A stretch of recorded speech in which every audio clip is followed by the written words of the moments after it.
wait for the Twitch to catch up here. Welcome aboard. There we go. Welcome aboard then. Saturday morning Elite Dangerous exploration stream. Yeah, this is a bit more, hopefully a bit more convenient for the Brits, because this will be, I think, at what's the time now? I think it's 6 till 8 p.m. for the Brits here, so you should be able to watch it a bit more easily than my Tuesday one. I have parked myself on a nice little planet here, nice little moon actually. I did a little bit more exploring off the stream since Tuesday, because I want to make a bit more headway to Sac Spaceport. Yeah, I found a neat little system here. So looks fairly mundane for now, but if I turn around, you'll see that, which I was quite pleased with really when I noticed it. This is a water world, and it happens to have a rocky moon and a very close orbit. So yeah, it's only about 57,000 kilometers away. The water world itself is about Mars size, and this moon is about 1,000 kilometers across, so it's kind of scaled down Earth-Moon system. But it looked pretty cool. I don't usually see these moons that are that close to a nice, pretty water world, so I was quite chuffed with that. Even more so because if we have a look at the system map, even more so because it's in the companion system, and it's over here, and it's 300,000 light seconds away from where I jumped in, so it was actually worth the trek. So here we go. It's yeah, about Mars size, Earth-like temperature, a little overkill on the oxygen in the atmosphere, 92%. That would be not a good place to light a match, basically. It's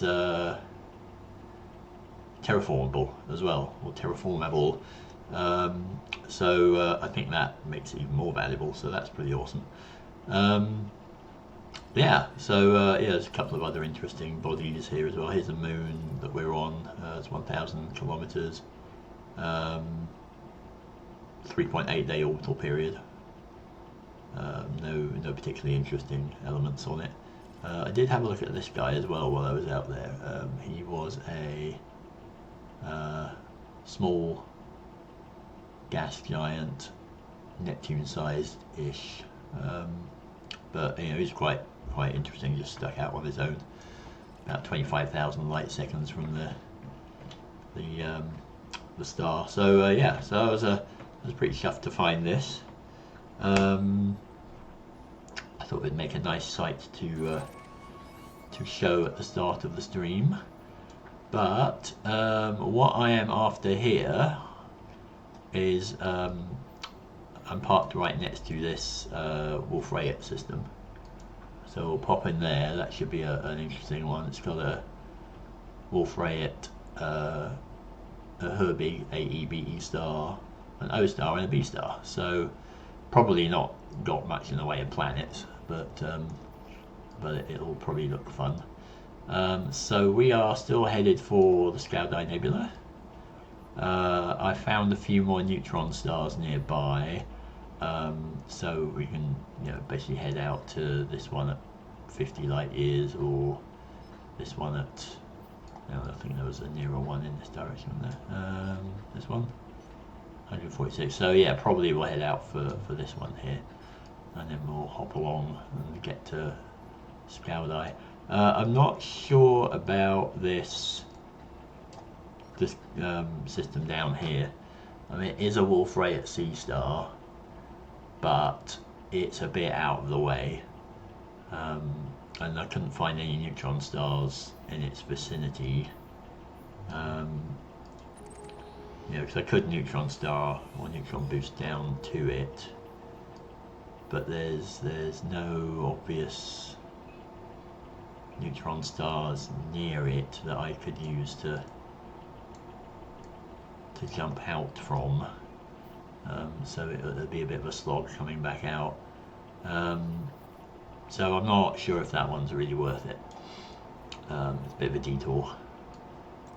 So what we'll probably do is just hop along the top here and then work our way down towards the Sacaqawea Nebula there, and that's where Sac Spaceport is. And then I can park and hand in my exploration data for this leg of the journey, and then from there it's head on to whatever the next one is. I think it's Gagarin, or it's Gagarin Gate, and then it's Polo Station, and then it's Colonia or something. So yeah, so hurrah! Hello, Brathis. Glad you could catch us. Yeah, hope this stream will be an interesting one. It's always a little bit touch and go with these things, because they're you never know whether you're going to find something interesting or not. But that's part of the excitement of it, I guess. So let's take off. We will see what this Wolf Ray star is like. So we'll go to the one nearby, and that'll be our big Wolf Ray system, I guess. We'll skip to the other one. Landing gear retracted. And then I fixed my frame shift drive while I was on the ground, and did not reactivate it. I also had a interesting little thing with my beam lasers, because I have beam lasers on this thing. I've never used them. I'm probably going to get rid of them when I get to Colonia, if it has outfitting there. But when I was landing on this moon, I approached it a little bit too fast, and it got me out of super cruise. And then it suddenly said beam laser malfunctioned, and I'm like, really? What does that mean? Because I've never actually had that happen before. So yeah, it turned out like the beam laser, both of the beam lasers were below 80% on the integrity, and that I guess that's when it starts malfunctioning. So oh, we've got it. So I guess that must be what happened. You know, a little bit more damage got applied to it, and then it went nope, not having that. So I just, when I landed, I fixed them. At least fixed them up to above 85%. Frameshift drive charging. But yeah, I haven't used them out here yet. I don't know if I'll need them. I am about 12,000 light years from home, so it seems unlikely that Thargoids will show up. And even if they did show up, I think I would just be instantly killed by them anyways. Yeah, I have heard that Colonia does have outfitting, so that's good. I don't think the refueling stations along the way do, though. So they just seem to have. Oh, here we go. They just seem to have universal cartographics, and that's it. Yeah, I think this may be just all stars here. And yeah, all stars, and they've all been discovered already. So, how far are you? Of course, you're not going to tell me, because you don't tell us what the distances are, Because you're useless.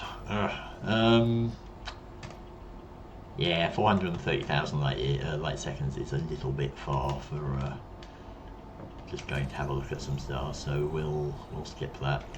I don't think I can scan them from that far off. That seems a bit unlikely. So yeah, I guess these, you know, it seems to be rare to find planets around this sort of system, which makes them a little less interesting. But we've got this one at least. Let's have a look. See if these are scannable from this far. I don't think they are.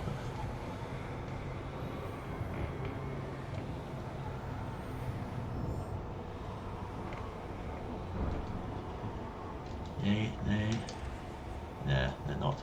Okay, so nothing to see here.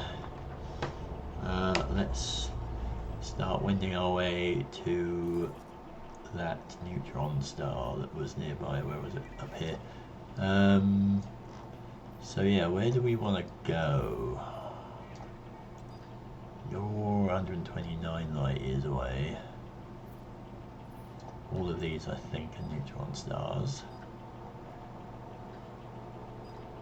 Yeah, so they're getting a bit out of the way. They're going kind of 90 degrees to the direction we want to go. So I think what we want to do is head here and then hop over here and keep going down that chain. So we could conceivably actually get to Sac Spaceport today. That would be quite nice.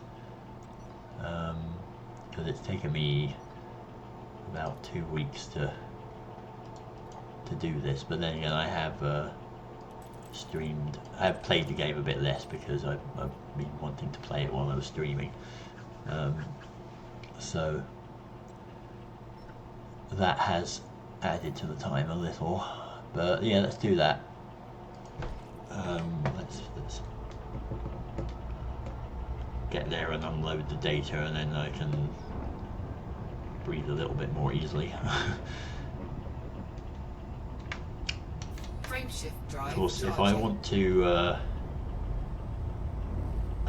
yeah, I was just about to say that actually, if I wanted to do my original plan, I would not be depositing data anywhere for that, because what I wanted to do after Colonia was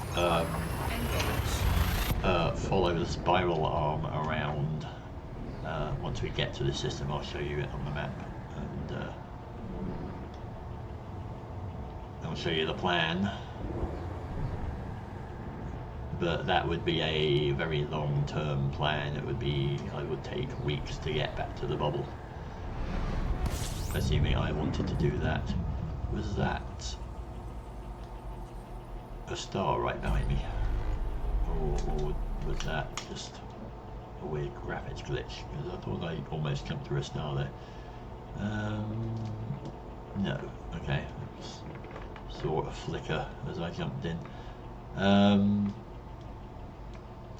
Right, so let's just see what we've got here, and then I will show you the plan.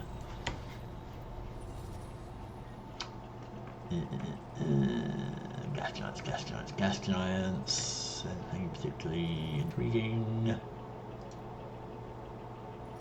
1.5 day, 1.1 day, 2.3 day, 1.0 days.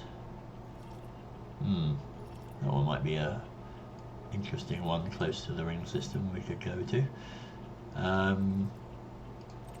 Let's just target you and have a look. So yeah, here was the plan.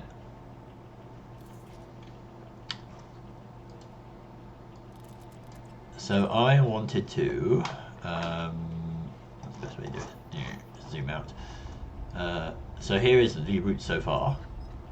There is Colonia. Sorry, up here is Colonia. And what I wanted to do was get to Colonia and then head around the spiral arm all the way around the core I don't know at this point if I would want to branch out and head off to Beagle Point, which is out here somewhere. But you know, the idea was to swing around down here. If I could make it all the way out here, that would be nice, but otherwise I would sort of get to about here and then cut across back to the bubble. So it's a pretty massive long-term plan. I may go when I'm sort of near the core, I may go above the galactic plane as well, so you know, somewhere up here, so I could get a nice view. I may go below the galactic plane, in fact, because I went above the galactic plane, sort of out here. I got about 1600 light years above the plane, and apparently you can go even higher or lower around the core. So yeah, so that was the plan. It will take me a very long time to get there, and I don't know if I'll just get bored of playing by then, I don't know, but we'll have to see. But for now, let's see if we can catch an interesting view at this moon.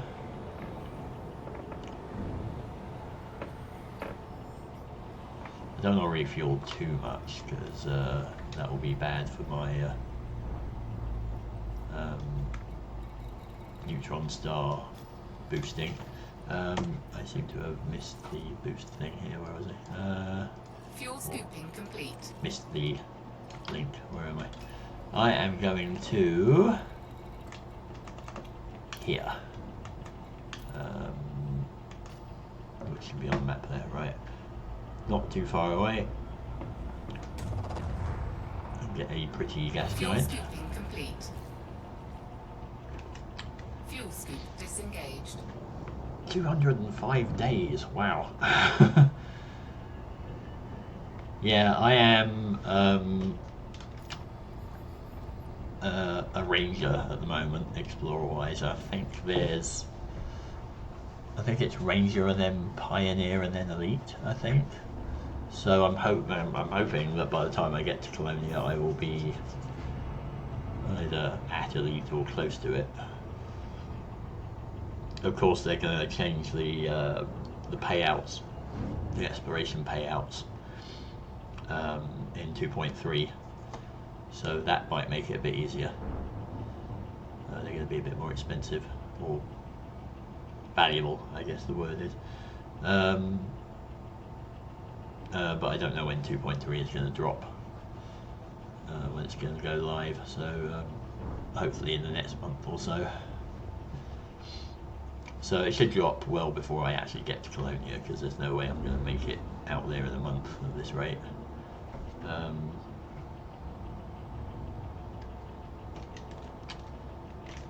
So that'd be good.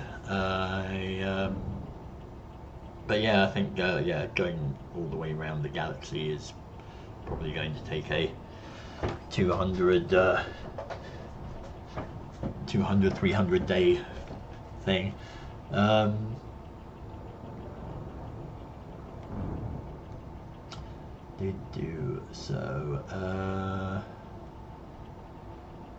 Oh, you play on the Xbox?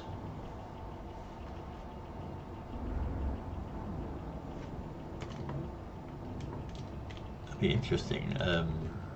I haven't seen Elite on any of the consoles. I could theoretically get it because I do have well, I've got an Xbox.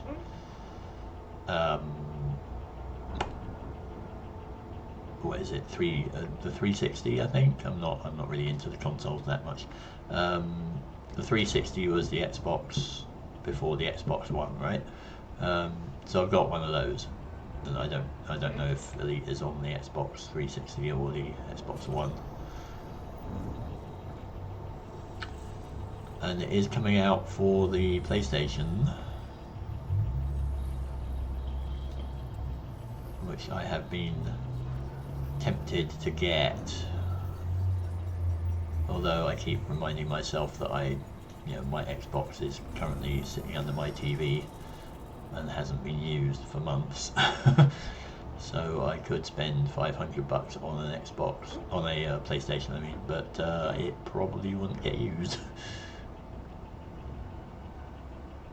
Although I'm really tempted by, it keeps tempting me because there's Final Fantasy 15 looks really awesome, Horizon Zero Dawn looks amazing,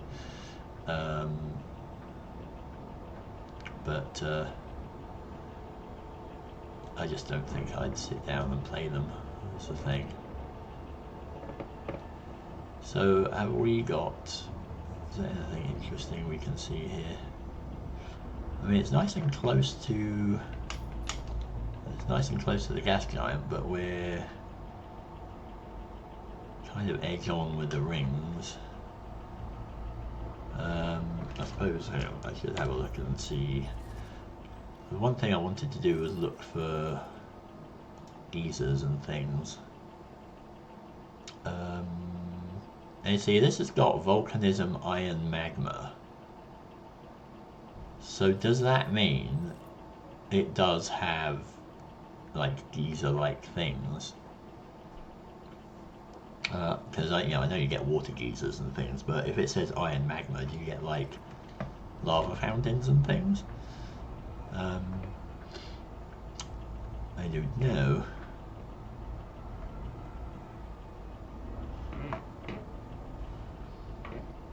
Yeah, I'm not entirely sure what's going on with the consoles nowadays, because you've got the I call it the Xbone, but the Xbox One, and we've got, now there's a PS4 Pro, but it sounds like the Xbox One is actually a kind of next generation from the Xbox 360. Whereas the PS4 Pro seems to be a PS4 but just with better graphics, like it can sort of handle 4K TVs and so on. So I'm not sure if it really is a sort of next gen thing or not, but anyway, heading over here, apparently if we want to find geysers and volcanoes and things, we have to go into like canyons. So there's a bunch of canyons over there. Orbital flight engaged. I just want to try and find some that are over here so we can get a nice view of the gas giant as well. But where would be a good one? How about down there? Yerk. Let's have a look down here.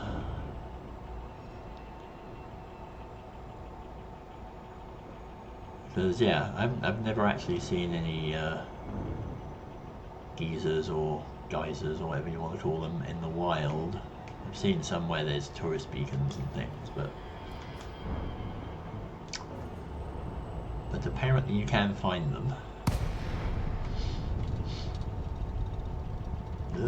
What's happened? Bit of a pause there for some reason. Yeah, my I mean, pretty much all I used to play on my Xbox 360 was Rock Band.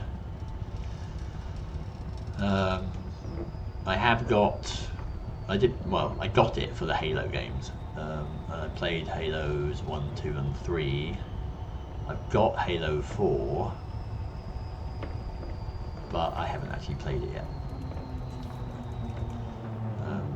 So I don't know if I ever will play it, but let's have a look here. Right, we are on the canyon. Apparently, if I fly along, I've got my scanner out. We're probably too low to actually see, be able to actually see the gas giant when we land, but I've got my scanner out. I should eventually see a POI appearing on the radar.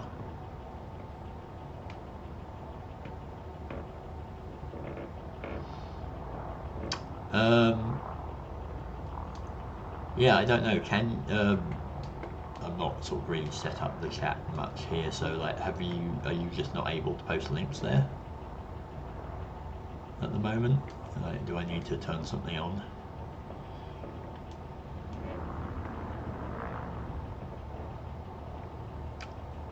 Because if I do need to turn something on, then I will have a look at that.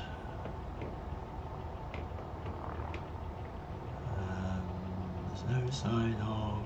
I was going to say, there's no sign of a POI because I'm too low.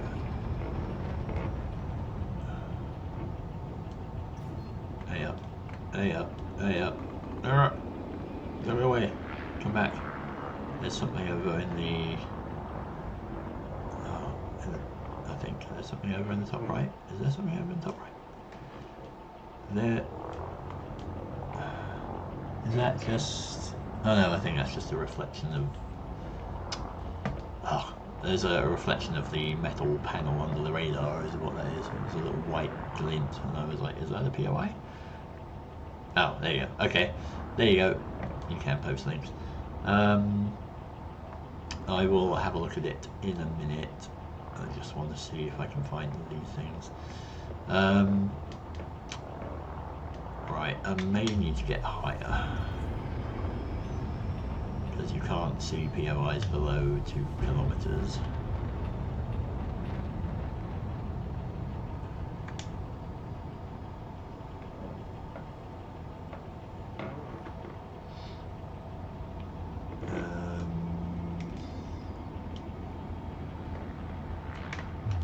Let's just head over that way and see.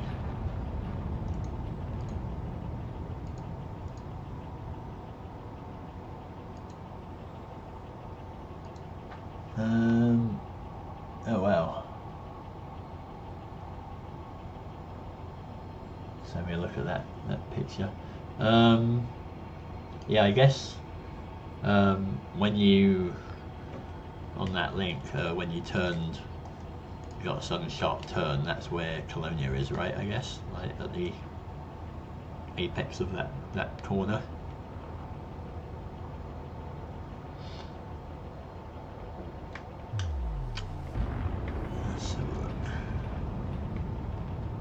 Right. Yeah, I mean, it seemed that a lot of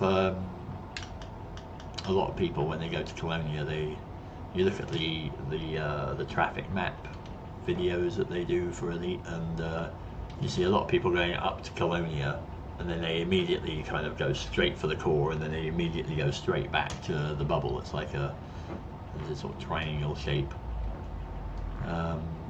And I guess I was looking at that going, well, I don't really want to do that.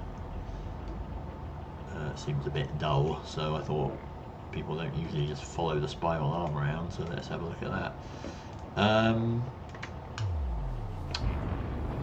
don't seem to be seeing any POIs here at all. They usually show up as really small ones, but I've not seen anything appearing yet. Maybe we have to go to a different canyon system. Apparently this is a, it is a verified way of finding them. Frameshift drive charging.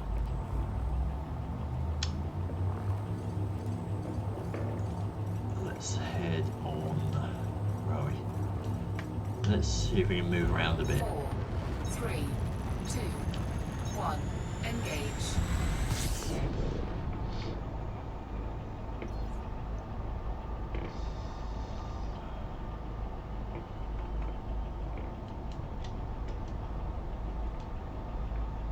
Find a different canyon system.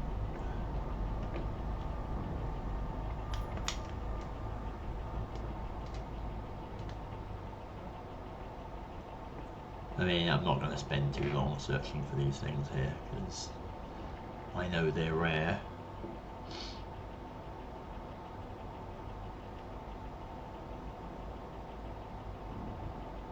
Yeah, I've heard there's this Great Annihilator thing. I think it's like a double black hole system or something near the core.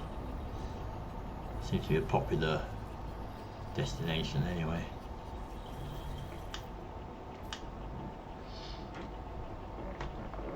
That's a nice shot.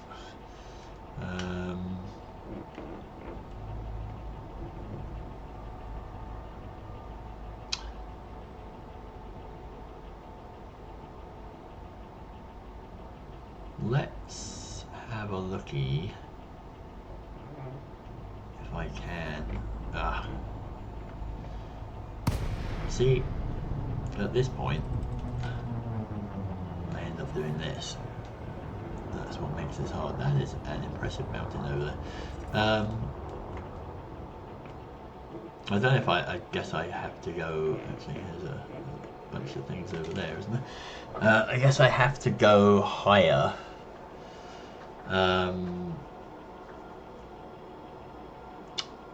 Because otherwise I keep. Frameshift drive charging. Otherwise I might keep getting pulled out of Super Cruise because it wants me to point up.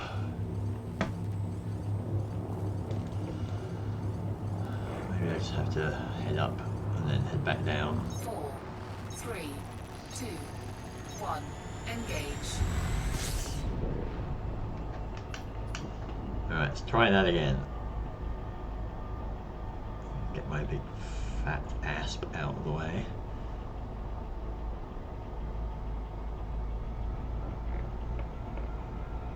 So let's get a bit of altitude. We'll dive down and have one more look for any.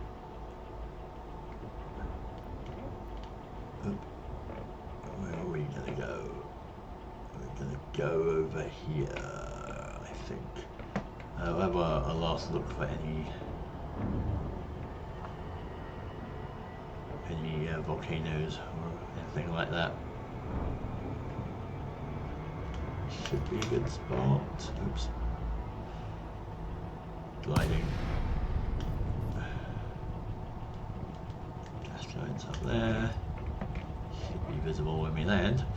Well, what would be a good spot? I just want a deep canyon.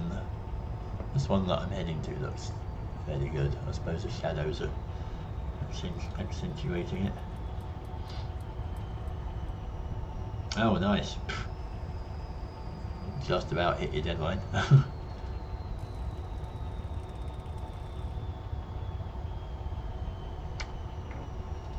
think I'd like to reach Colonia before, I don't know, 3310. Alright, let's have a look. See what we can see. So we'll just glide over these or fly over the canyons for a little bit, see if we can find anything interesting, otherwise we will move on.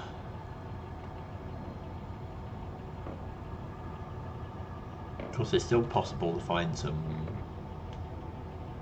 you know, data point or crashes kind of POIs out here as well. Head along here.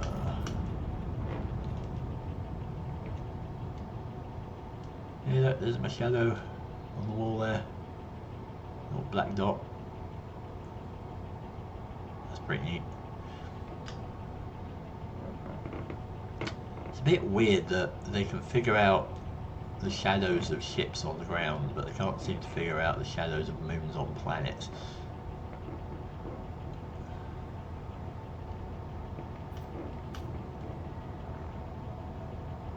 Anyone?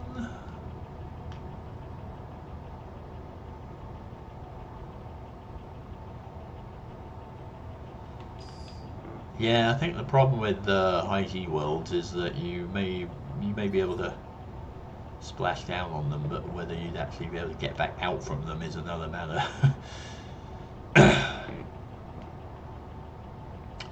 I mean, I did a stream a few, I think it's 2 streams ago, where I landed on a high gravity world and got out in the SRV, drove down a slope about 10 meters, and then found that I couldn't actually get back up to my ship because it was uphill and I couldn't go uphill. So that was an interesting one to try and get out of. Ended up having to tumble my way down down to the floor of a nearby crater and resummon the ship down there in order to actually be able to get on it. So they're a little bit risky.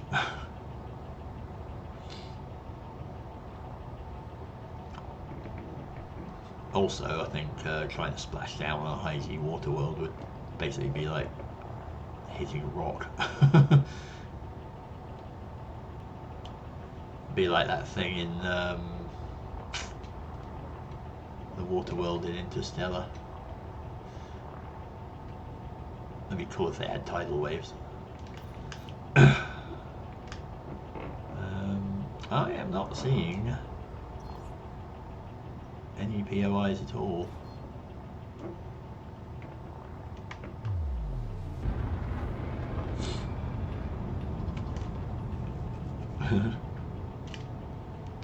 It'd be nice if, when ships crash, if they did leave a POI or some actual wreckage. I mean, they've got the predefined. You find like crashed eagles or condors or whatever. But it'd be nice if player ships crash, if they left some kind of debris behind for people to find. That'd be quite neat. I'm not seeing anything.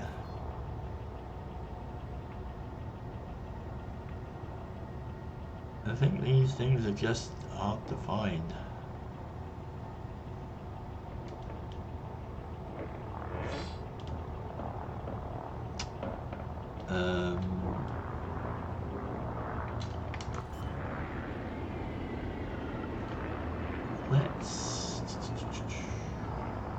Landing gear deployed. Let's have a land just to get a screenshot, and then we will carry on our way. Hopefully get a screenshot. I don't know if these mountains are going to block the way. There's my shadow.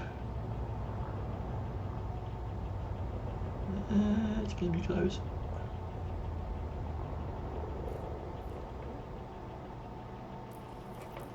That. Come here.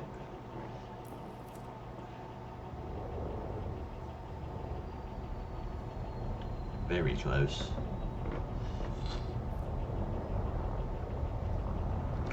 Let's just go a little further closer to the edge here.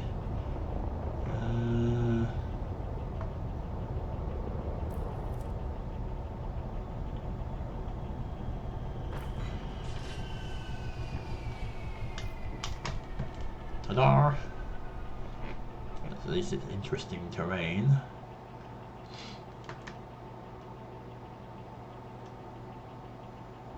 No, I think, I mean, like I said, I've never seen volcanoes or geysers in the wild anyway, so I think it's just, they're just stupidly rare. That looks kind of neat. Bing, screenshot. What? Sorry, gotta take my notes here, just for the record. I do put all these screenshots up on my website eventually. Once I actually get to Sac Spaceport, I'll compile them. I've still got to put all the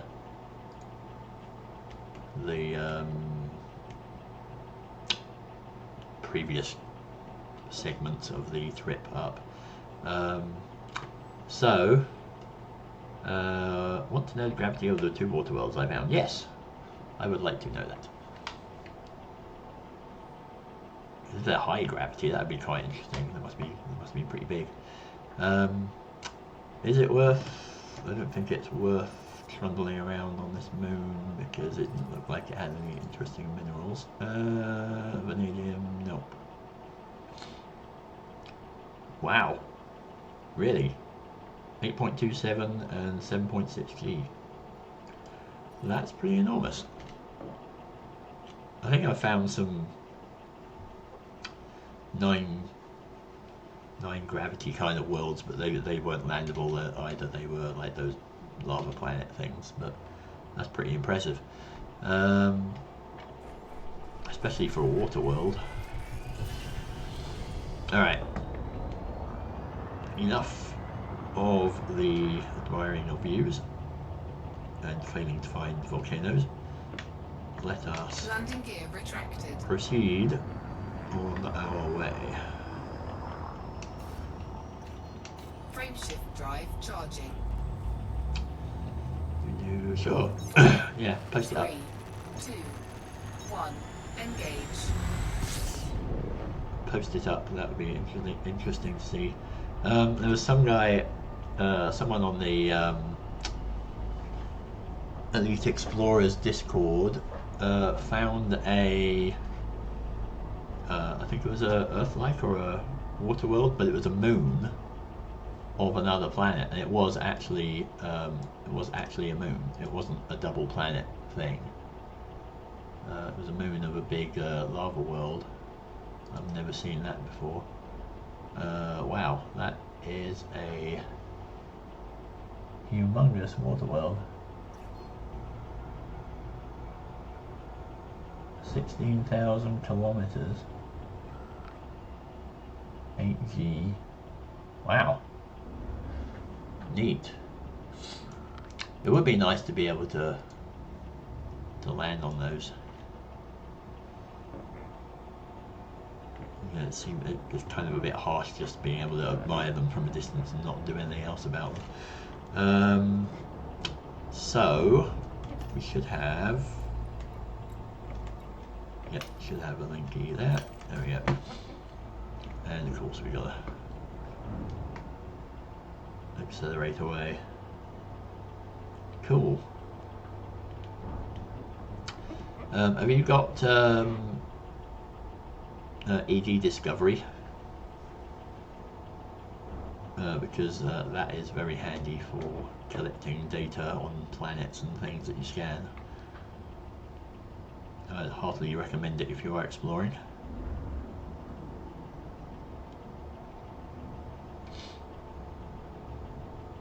Oh yeah, of course not. That's annoying. Can't use it on the consoles. That is a shame.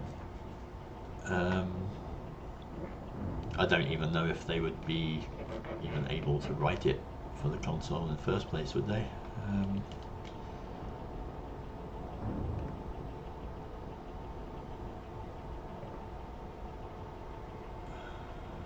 Let's see, where are we? Here we are.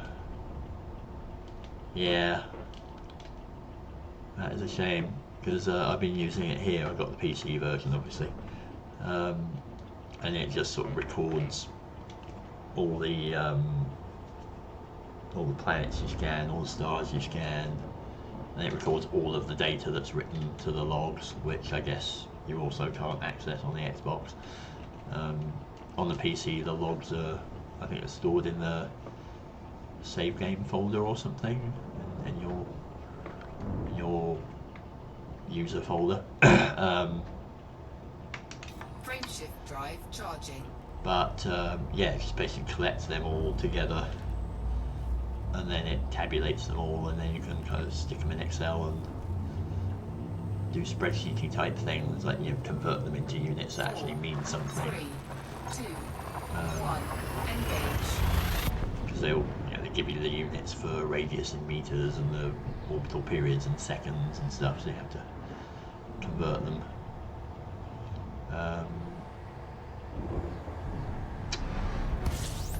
Neutron star. There we yeah, I don't know. I might see if I can show the you know, the processed output. Yeah, let's have a look. I think I'd have to add the window to the stream somehow. So we have a discovered neutron star, undiscovered gas giant, but that's a bit far away. So let's just get the boost, and yeah, I'll get the boost, get a bit of distance here, and then I'll see if I can show the table on the stream. I think I just need to add a window.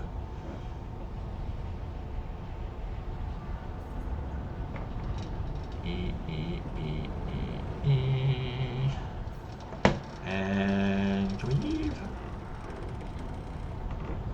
Exit the jet. Come on. Come on. There we go.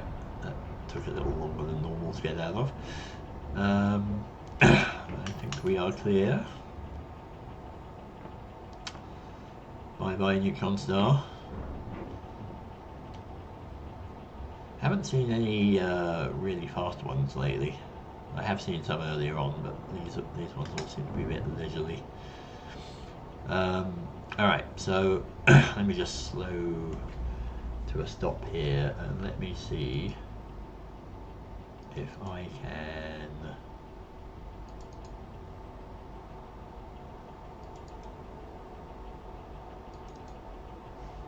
do this.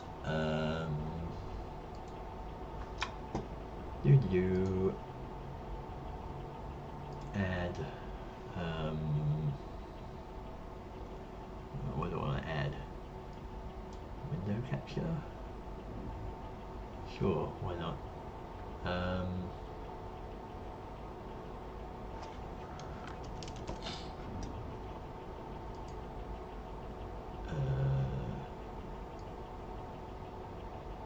Alright.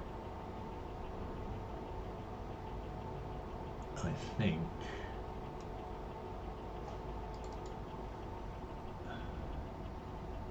this will do it.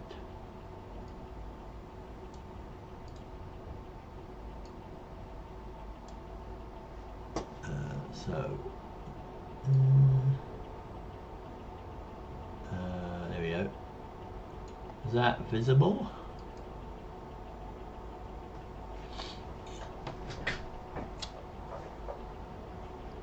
It should just be overlaid on my window there, blocking out everything. But that is what the output from EG Discovery looks like. Yeah, I mean, I know that it's not something that you can get on the Xbox, but I just wanted to show what they look like.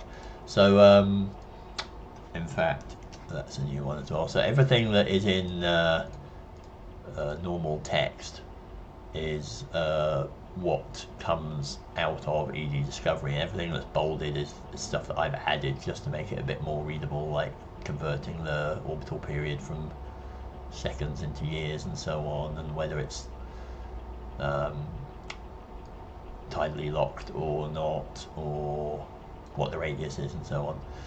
So yeah, you get quite a lot of info, and of course you can then go, you know, what's the biggest planet I found, and you can sort the table and you can get that, and what's the smallest one and so on. So you can calculate the eccentricity, or the orbital parameters from the eccentricity and the semi-major axis. Got surface gravities. Tells you also whether the planet is landable over here, or whether it's tidally locked, and so on. And it also has the elemental breakdown of the landable planets as well. So you could, if you want to look for polonium, you could sort that and it never shows up above 1.1%, it seems. But if you hop over here, let's have a look. Select all the polonium and have a look at where it ends up. It seems to be mostly on metal-rich bodies, so you can know that, you know, you can, if you see a metal-rich body, you can go check it out, and hopefully it'd have a slightly higher chance of having polonium on it. So it's pretty fun. There are a few limitations. It doesn't like, you know, if you want to look at the orbital period, for example, go from the smallest, it'll have planets in here that have ridiculously short orbital periods, but because of the way Elite Dangerous does double planets and doesn't actually tell you how far the barycenter of the system is from the star, this is, you know, it's basically this is the orbital period of the planet around the barycenter. It's not the orbital period of the planet around the star, and you can't tell easily. You can't tell those apart easily. So if I wanted to go, oh, what's the planet I found with the smallest orbital period around the star, you can't actually, you know, you can't actually figure that out very easily, and there's no obvious jump in the orbital periods here, so you can't sort of use that to say,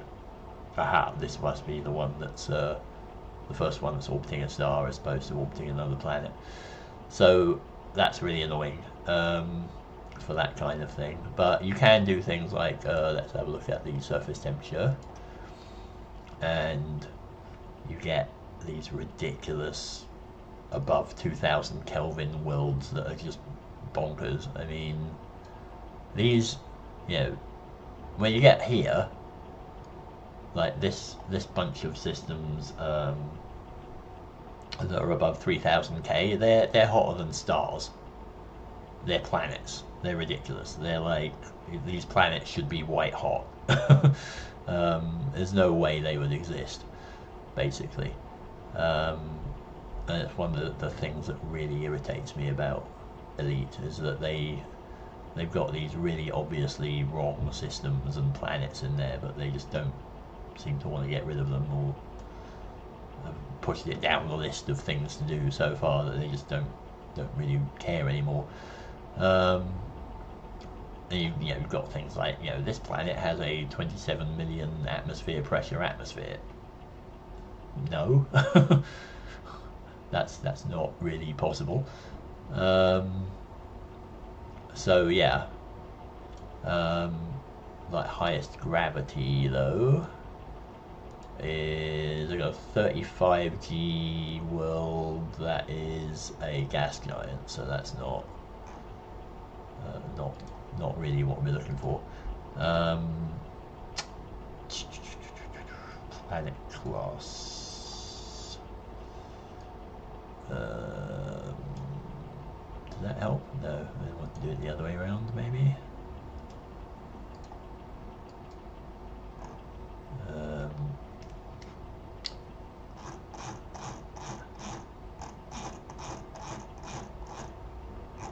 Yeah, let's separate them out a little bit. 2 gravities, you got 15 gravity, high metal content world, not landable, no. That one's a 3.5G world landable,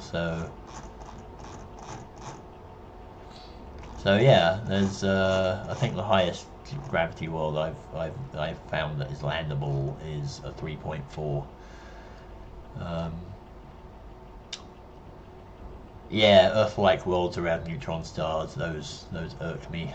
They've got the neutron stars, they've done completely wrong anyway in terms of their stats, because if you have a look at the stars table over here, this is another output from ED Discovery. So we can scroll down to the N class here. So these are all the N's here are neutron stars that I've found and scanned. And where they've screwed up is these are the absolute magnitudes from which you can calculate luminosities, and they've set them too high. These are way too high for neutron stars. These are more like G main sequence stars like the sun. So the luminosities are too high, which means that the temperatures of things around them are too high. And aside from anything else, you're just never going to get an Earth-like world around the neutron star anyway, because they're neutron stars. They form in supernovas. They destroy the planets around them. And while they have found planets that have the orbit pulsars at close distances, it's unfeasibly unlikely that any of them would even have atmospheres, because there's so much radiation coming from the stars that they just strip the atmosphere off. So they got the luminosity wrong. They should really have a luminosity of about a millionth that of the sun. So you'd have to be incredibly close to the neutron star to even be warm enough to be habitable in the first place. But I think they're also doing something else wrong, because they've got, it seems like usually the closest planets to a neutron star tend to be around 1,000 light seconds away, which is what is it? That's about 2 AU away, I think.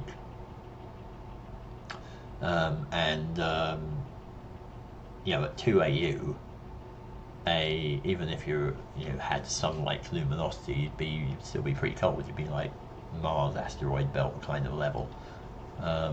So I think what they're doing as well is they're using the surface temperature of the neutron star, which is ridiculously high. It's in the millions, which I don't know is necessarily true. I know some of them are, but being millions of Kelvin seems a little much. But I think they're using that temperature as well to calculate things. Because I've seen planets that are 2 AU for the neutron star, and they're 800 Kelvin surface temperature, and that's just a bit extreme, So the neutron star systems are not done right. They should be frozen planets out there. There'll be the things that have survived the explosion of the supernova, which is possible. It's 5.2 AU for Jupiter. I know these things off by heart. But it is possible, I think, for planets to survive a supernova explosion, but they'll have no atmospheres. They'll probably have a lot of their upper layers stripped off as well, and they will be molten slag balls, basically, at least until they cool off afterwards. So it is one of the many things that irk me about the so-called realism in this game. I mean, they do try, but they've gone far. They've kind of tried to an extent, and then they've just stopped. And there's a whole bunch of things that they need to fix that they're not fixing. So anyway, that's what the output for this looks like anyway. So if you're on a PC and you fancy doing a bit of data mining, then it is worth getting. If you're on the console, then unfortunately you won't be able to get it.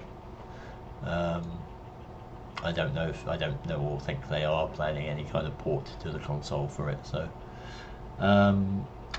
right, so I think this will close the Excel window there. There we go. So no Excel window visible anymore. So rant aside, let us plot our next trip Then we want to head over, we don't want to go over that way, we want to go over this way. Still a little too far. Okay, we will have to... that's not going to help, is it? That's where we came from. That's doable. And then we hop on over. Yeah, we can do that. So we can do that, and then we can hop on over here and then keep going. These are still neutron stars, I believe. Yep. Alright, that'll do. Head off to another neutron. Frameshift drive charging.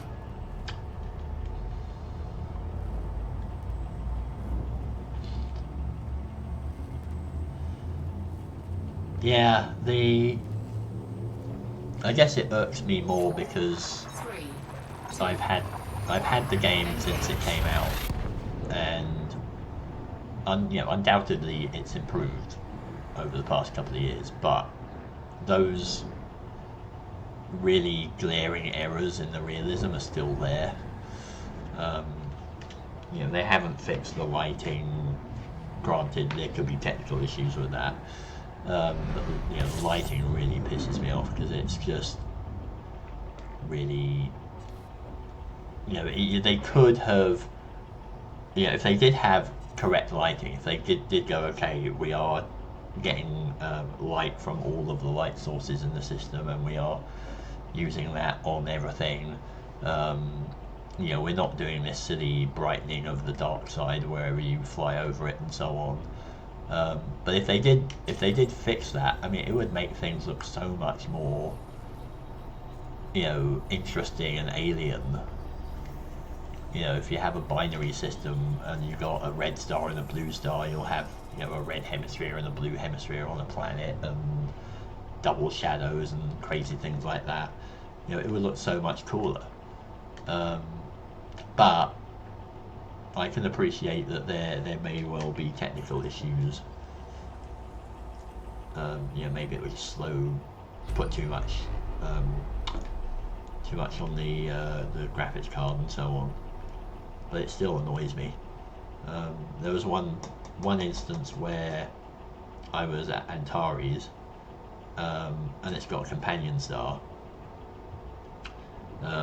And for one thing, when you arrive at Antares, you arrive at the companion star because it thinks that is more massive than Antares. I don't believe that is actually the case. So you should be coming out at Antares itself. But for another thing, like, the companion's got planets around it, and there was a point where I had light from the companion, which was a B star, so it was a blue light lighting up this planet.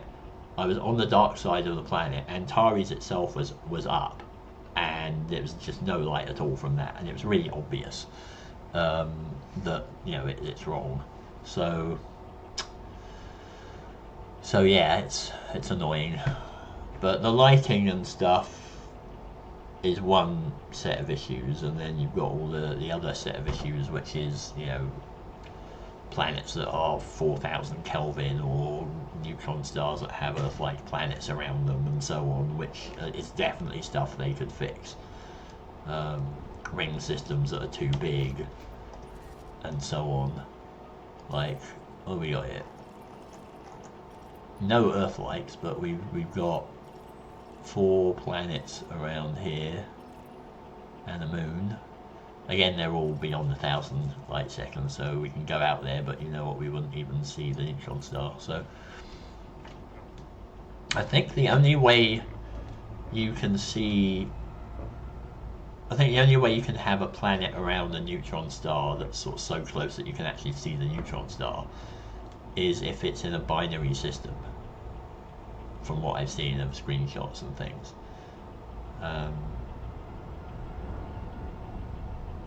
Is if you have the like a a neutron star and an MV companion around it in a very close orbit, you have the planets orbiting the barycenter of that, then I think it can put them at closer than 1,000 light seconds. So you could have a chance of seeing something interesting.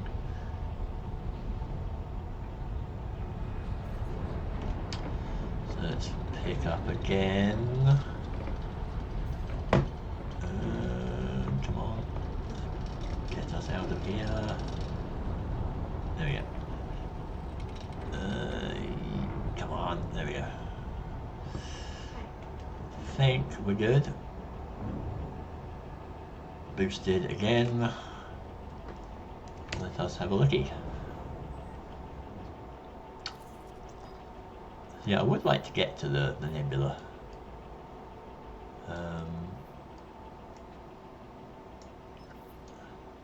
What's our jump range? 172. 208. 176.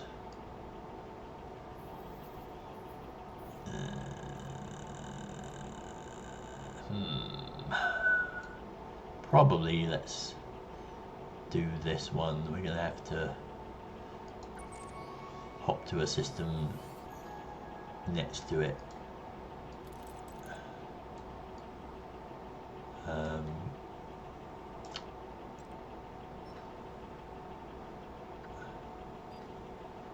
173, 177. Let's do this one. We can go there and then hop on there and then leap over to the next neutron star. A bit unfortunate it's slightly out of range. But yeah, I've got a big list of all these realism issues in the system map, at least. I just don't know what to do with it, because if I post it to the bugs forum, it's just going to get ignored because it's considered minor bugs. If I post it to the suggestions forum on the Frontier board, it's most likely just going to get shouted down by people who think that all the power play issues or whatever are more important, which I don't believe. I mean, exploration is a pretty big pillar of the game. This should be things that they should be looking at. So I'm a bit hesitant to do that, but I just don't know where I could put all these things where they would actually see them, and they probably know about them already. I mean, I have this vague dream that perhaps they might fix things for 2.3,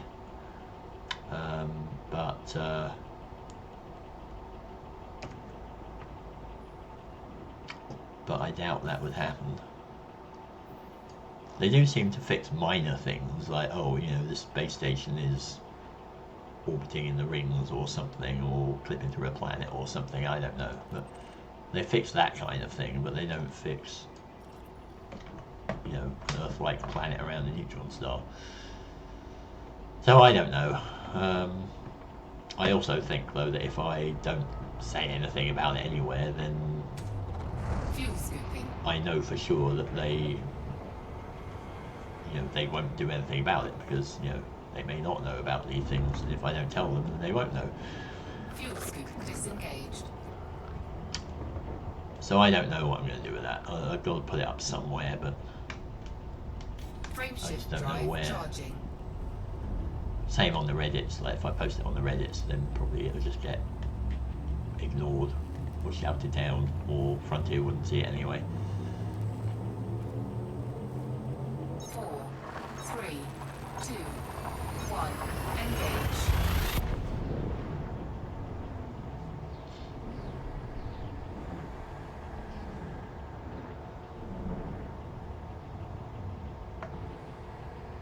Yeah.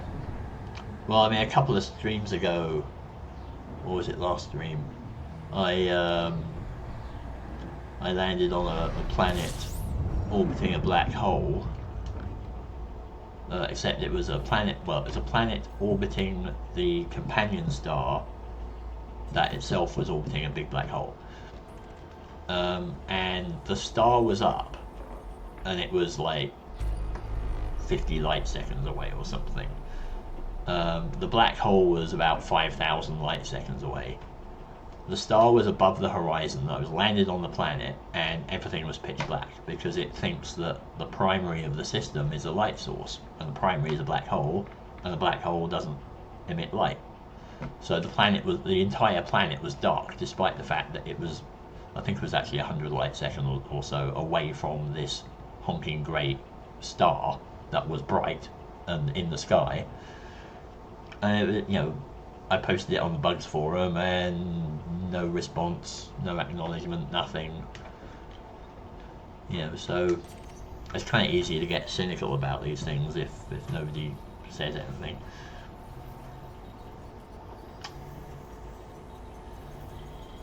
But yeah, you get these people just going, oh yeah, the PvP or the game balance or weapons or whatever is more important. It's like, it's not more important. It's as important. It's all bugs.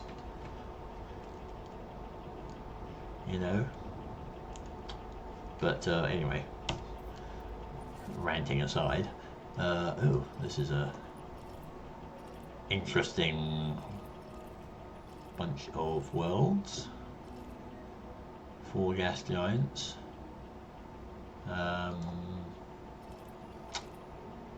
Io-like thing there.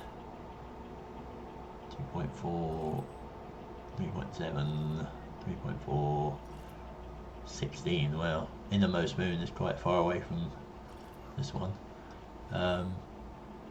If you're wondering, I checked the orbital periods of the innermost moons, because if they are about a day or so, then that means they're close to the gas giant or close to the rings, and therefore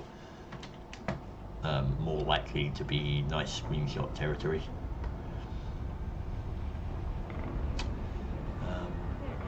So yeah, anyway, I will stop ranting about the realism, because it just makes me sound like a misery guts, basically. I do like the game. I mean, it's just that these things irk me.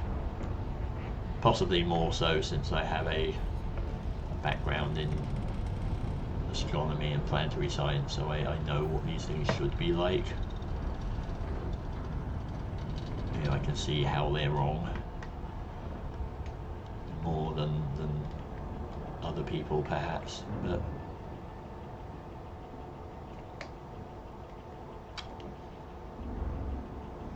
right, so we got the boost, and that's the wrong button. So can we get to the next neutron star in the chain? Probably can.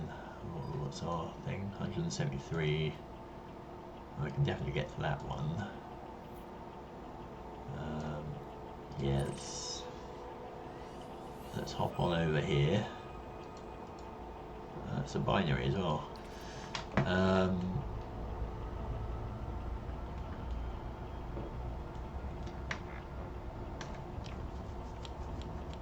So that should work. Yeah. Drive charging. There is a trick to jumping to these stars. I don't know if you've seen any of the previous streams, but 3, 2, 1. I wouldn't have been able to jump to this star if I had attempted to plot a route to it. It would not calculate the route. But if you just select the star, then you can jump to it. It's a weird little bug in the plot route thing. Like, the plot route can work up to about 165, 166 light years, but it doesn't do the last 6 or 7 light years, and it's something to do with how it calculates the how it uses the fuel that you have. I think it assumes that you have a full fuel tank when you do plot route. and if you don't have a full fuel tank, and it should be a bit, that should mean that you can go a little bit further. It doesn't let you plot the route to those further distances.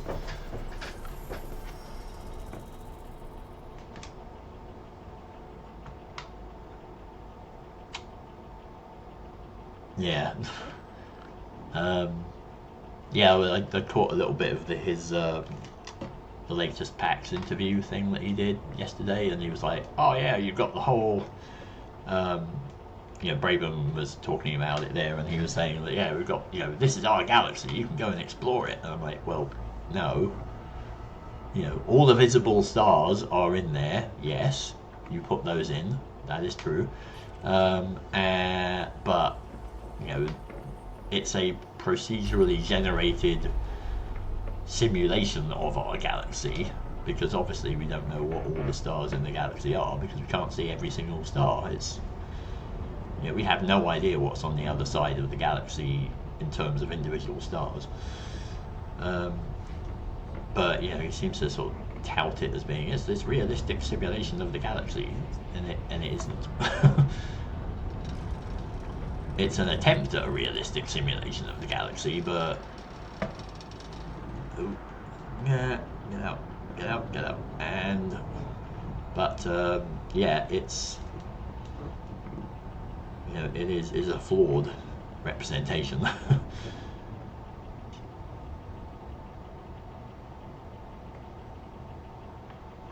Yeah, so also getting into an area of space where the stars are a bit more crowded, which is neat. There's our nebula. Oh, look at my paintwork. If this paintwork is still in double digits, I will be very surprised. I think it was 12% when I left Eagle Landing. So did I have a look at the system? Just got another star, and that was it. I think I did the scan.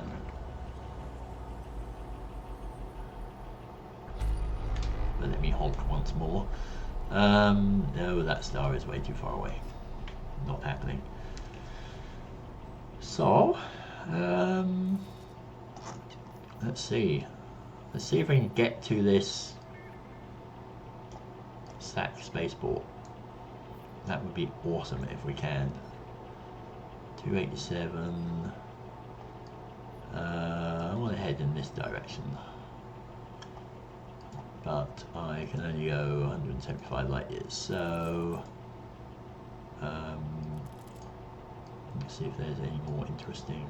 Oh, hello, there's something there.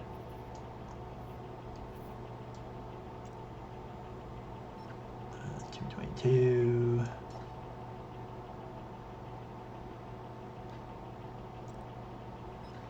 211. Let's try and find an interesting system between 204. Of course, I'm trying to look for B stars, so that may be a little bit ambitious. 177. Alright, fine, let's throw in some A stars.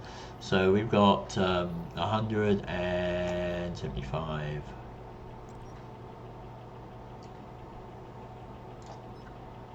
No, go away. I wanted you. Or you. What are you? You'll do. That's sort of along the way, so I have to hop along the hard way from here, but it's got us 175 light years closer, and we can also refuel. No, okay, I'll have a look at that next time. While I am in the vicinity of Sacaqawea, I do want to check out the alien ruins that somebody found out there, because I think it's in a system very close to that nebula.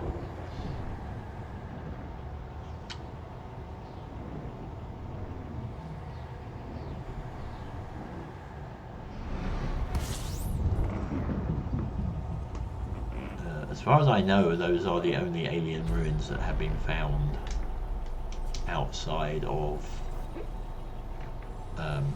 well, near the bubble. There may be others.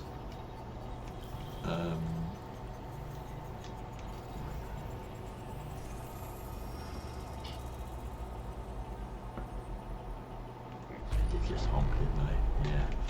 Yeah. But I haven't seen any.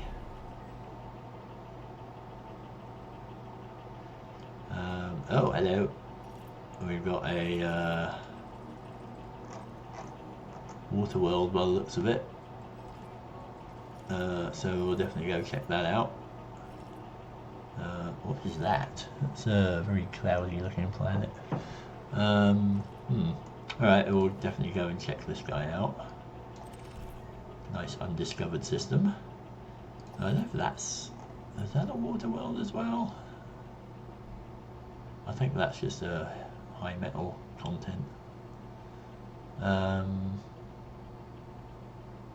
Yeah, I think that's a high metal. We'll definitely check this guy out. So I do want to refuel first though, because we do need a gas top up. Yeah, once I finish refueling, I'll have a look at that system on the Galaxy map.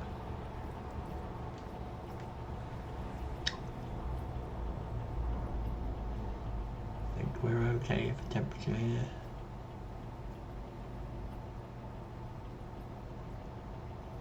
Should be okay.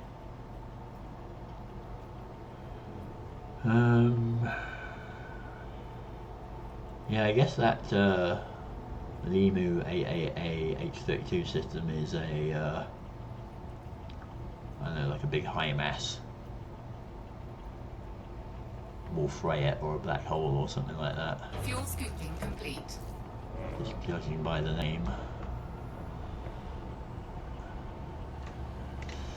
Alright, but let's have a look. So was it Leamue AAA H32? Let's see if my guess was right or not.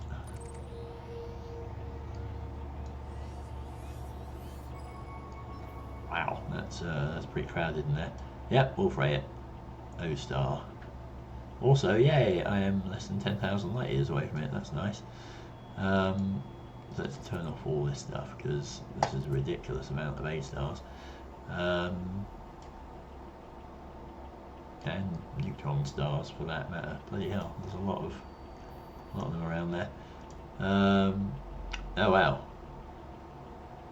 WO star, a B8 supergiant, a B1 giant, or B1 bright giant, and an 08 giant. Yeah, that would be pretty cool.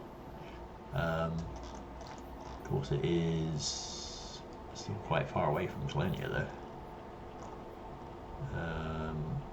But kind of it's kind of in the direction I want to go, because I wanted to head sort of from there out to here and then around, so yeah, I could well check that out. That'd be neat.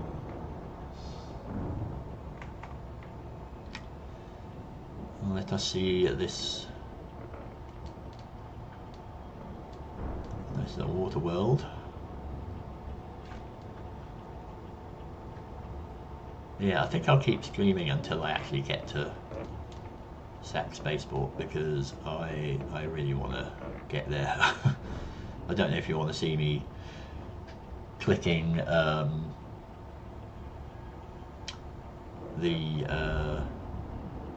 the hand in the data buttons, but I may just do that off camera, but I will report on how much I get from it. Unless you desperately want to see me do that, but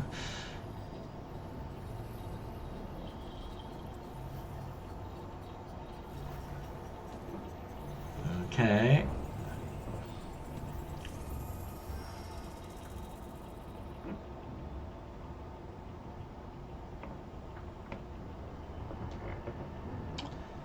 that is indeed a water world.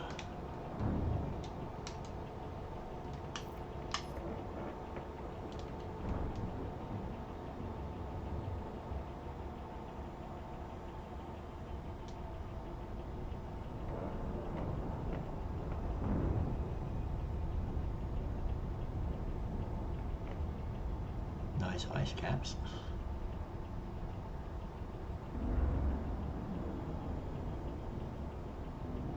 Nice storms as well.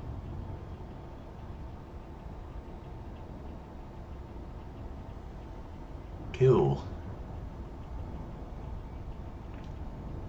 I like doing these little flyby passes. So that's good. Let us continue getting close. That is awesome that I am finally within sight of where I want to be. Alright, where are we? I got A star. Can we just do it via B stars? Is that a doable thing?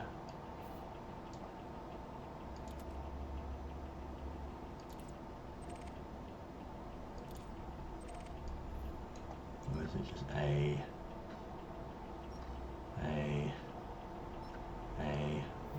You do it using A stars. Or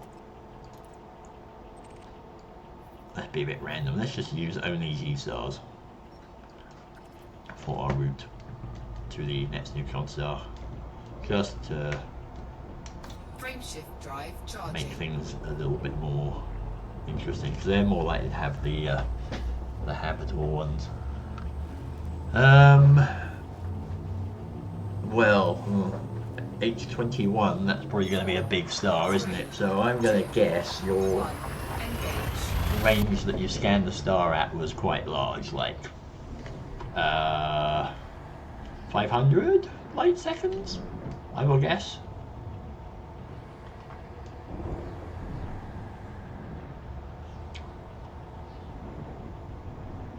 Oh wait, well hang on, you're talking about scanning it, aren't you? Yeah, so maybe 10,000 light seconds.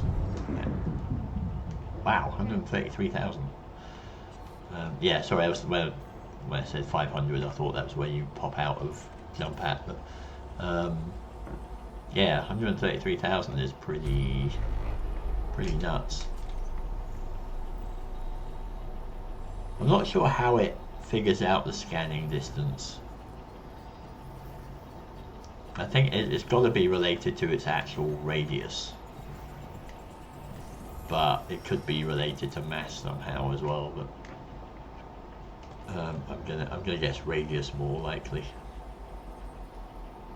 Yeah, was it like a red supergiant or something, or? Because they're always fun. Yeah, what are you? You're just an ice planet, okay. That's a nice looking gas giant though, isn't it?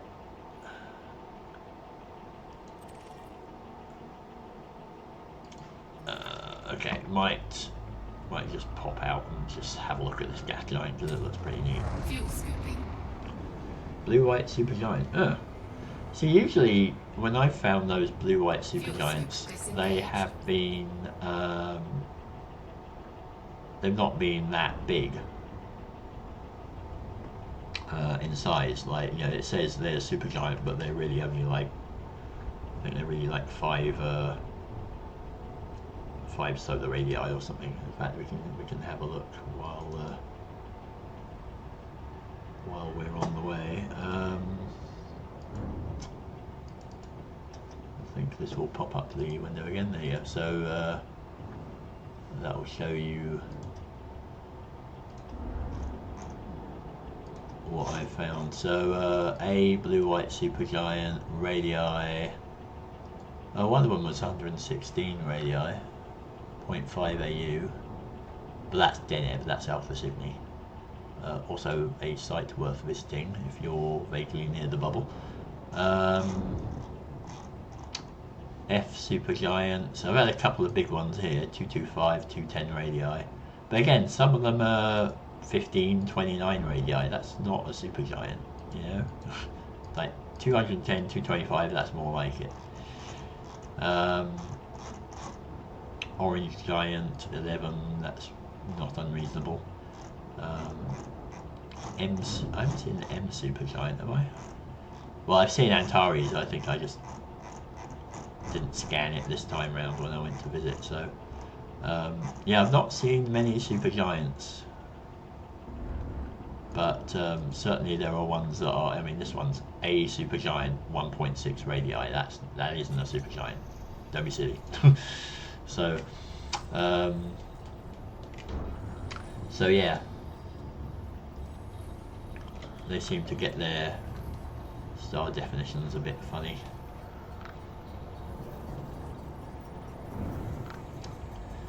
But they can,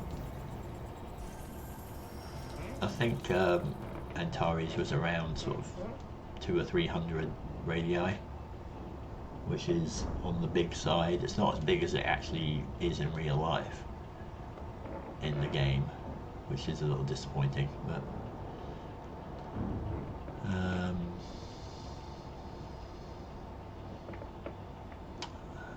I wonder, should we do something a little bit interesting?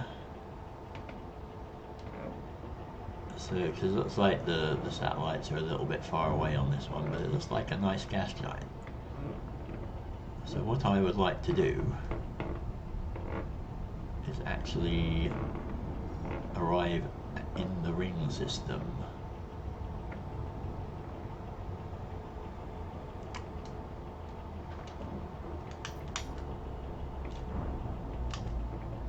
I could head for that gap, but that would be, that might be a little too close. I'd like to get the gas giant in a picture.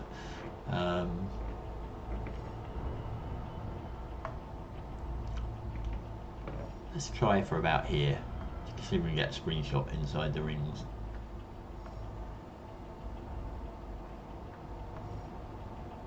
.282 radii. Yeah, that's a nice big one. That's a proper size supergiant.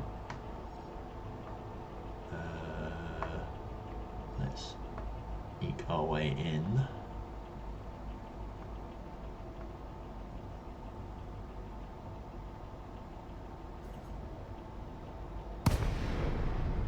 Alright. Did we... I don't know if we actually... No, we did scan this, right. So, oops, sorry. Apologies for motion sickness. Let's have a look, see if we can get a nice shot inside the rings. I do like the ring systems.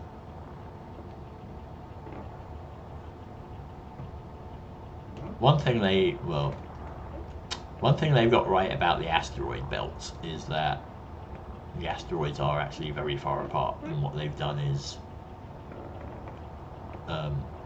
had asteroid clusters that you go to instead, so it's like assumed to be a broken up asteroid or something where all the bits are still hanging around nearby, and that's pretty neat. The ring systems are a lot more crowded, but I think that's kind of what they're like. They're a lot more likely to look like this, I think. So I think if I do this, that will be a nice kind of screenshot. What I will do is I'll do that.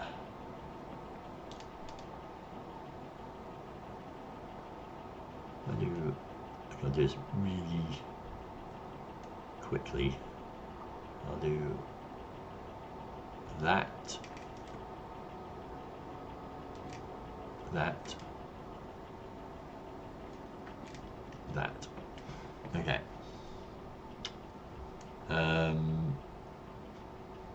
And then that means if you excuse me for a second while I just check my screenshots here, I may be able to make a panorama thing out of it.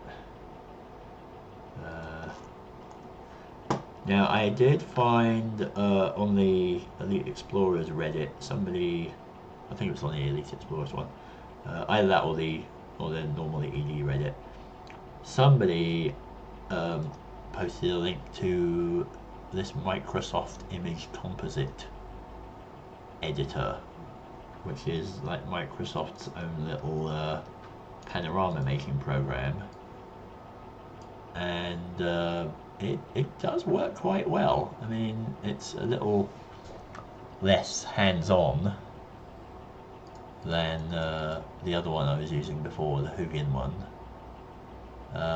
and it doesn't seem to like,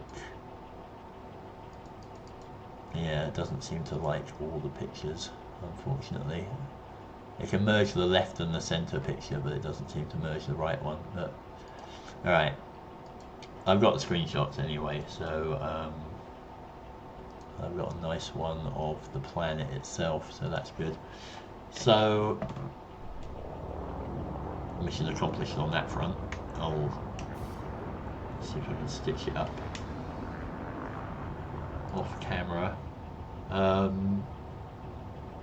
Yeah, if you're on the Elite Dangerous Discord, I can post the screenshots on there.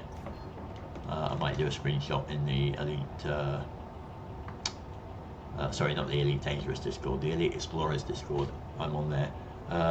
I may post a screenshot to the Elite Explorers Reddit as well. And like I said, otherwise it will eventually show up on my Frameshift drive website. charging. Got some sort of little 4, travel logs of where I've been engage. on there. So say goodbye. Nice pretty gas giant. I like the brown ones. So where are we going next?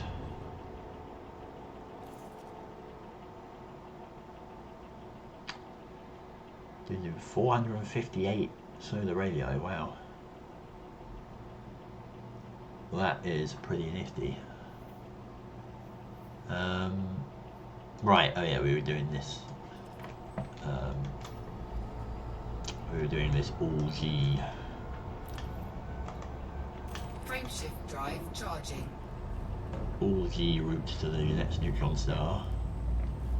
I'm gonna have to check out that nebula ahead of us as well. Whatever that is, the Plafu one or whatever it's called. That looks a bit neat. 4, 3, 2, 1, engage. Cool. Yeah, I like supergiants. Did it have any planets around it?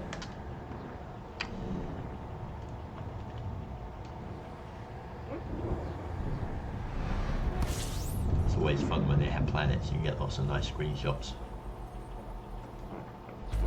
Carbon stars are really good for that.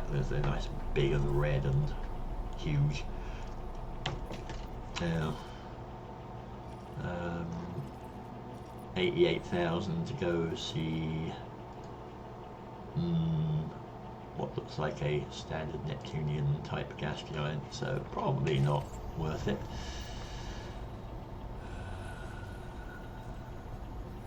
I'll just get this added.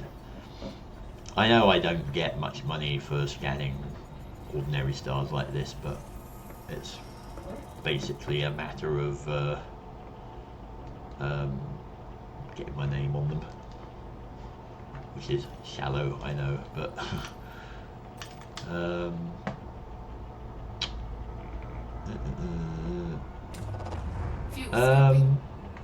no, I'll go check them out myself. Fuel scoop disengaged. I think that's what the exploring's about, isn't it? But I would like to go and see that star if it's that big. That'd be pretty cool. I guess what is it, VY Canis Majoris or something? That's the biggest star, which should be the biggest star in the game because it's one of the biggest stars that we know. Frameshift drive charging.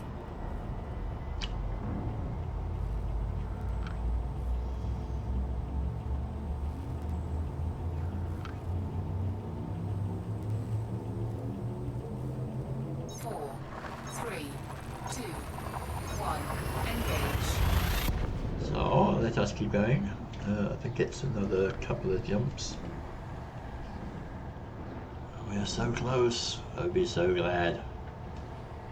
I just imagine my commander is just like, I need to get to a station so that I can see people again. Or, you know, have a decent meal. It's been so long.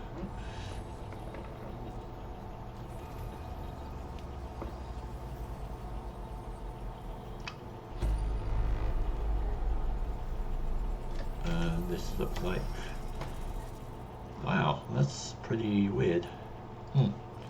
I thought these G stars would be way more likely to have interesting, you know, habitable type planets around them, but so far they have just been stars. Fuel scoop disengaged. 2 more jumps. Try not to fill up my fuel tank just so I can get a little bit further on the neutron stars.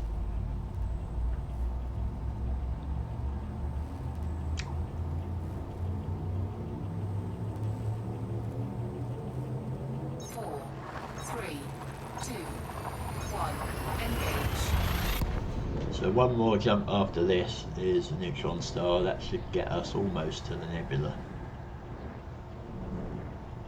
And then it's just a matter of figuring out where Sac Spaceport is and if I've already got it bookmarked. And then I think the next one after that is Gagarin.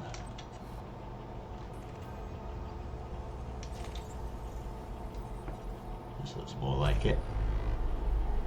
This may have some interesting planets. Let's just have a look. Oh, interesting. No habitables.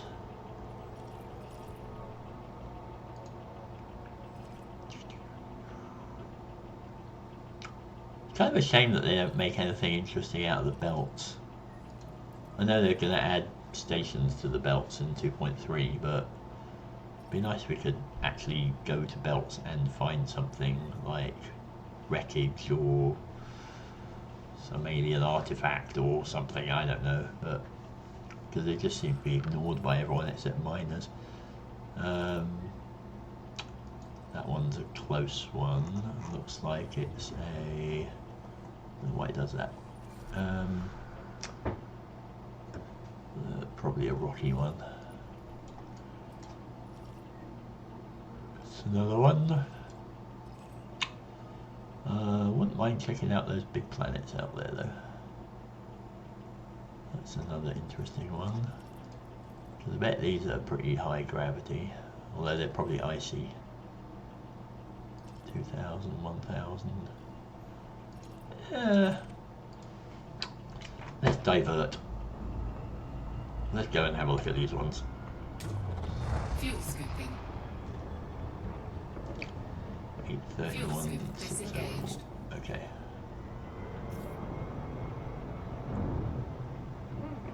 Like I said, I'll probably run over a little bit. I don't mind finishing half an hour later.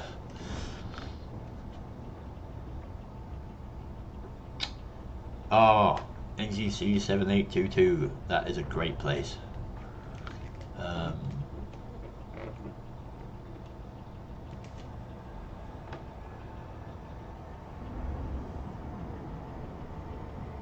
Yeah, I found a surprise ammonia world the other day as well. Yeah, I'm gonna go here. I'll check this gas giant out while I'm on the way because it's en route.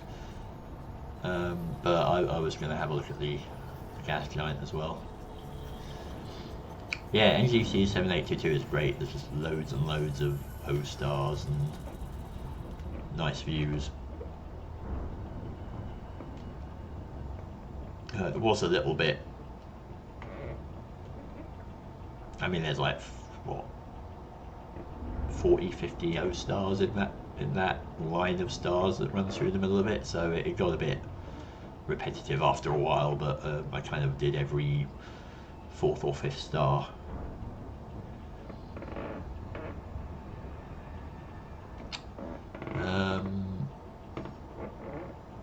You are an interesting ring system.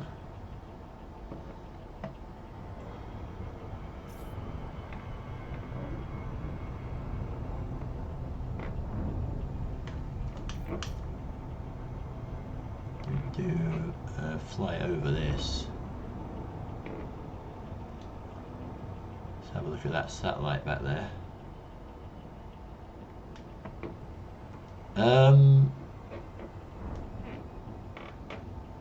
I don't know about if an Earth-like planet could ever form in a triplet in reality. I'm not convinced that we can even get triplets in reality, but I think I've seen an Earth-like world in a triplet before. But I think this one of the other things in Elite Dangerous is that they seem to really love making double planets and triple planets, and I'm not really convinced they're going to be that common. Oh, this is the Io-like world, isn't it?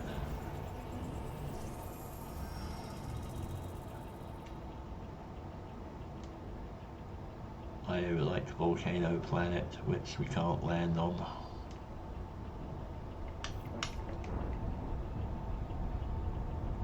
Annoyingly.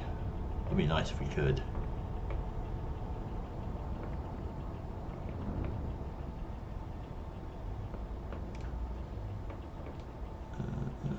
That's a nice view.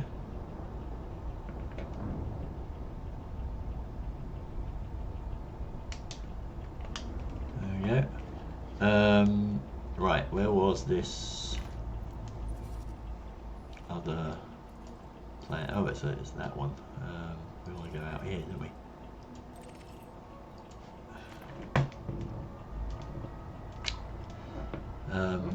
Yeah, I found there's ammonia I mean, you know, there's the ammonia world, which you might have noticed from my spreadsheets. I think I've only found 4 of. But there are also worlds that are like 100% ammonia atmosphere, but they don't call them ammonia worlds, which is a little strange.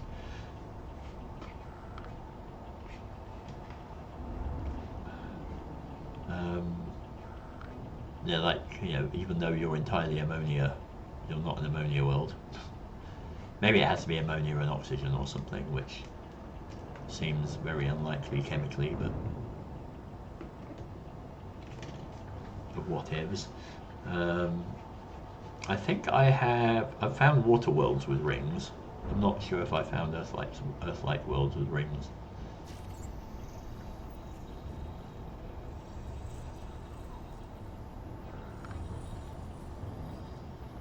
But yeah, the triplet systems seem a little rarer.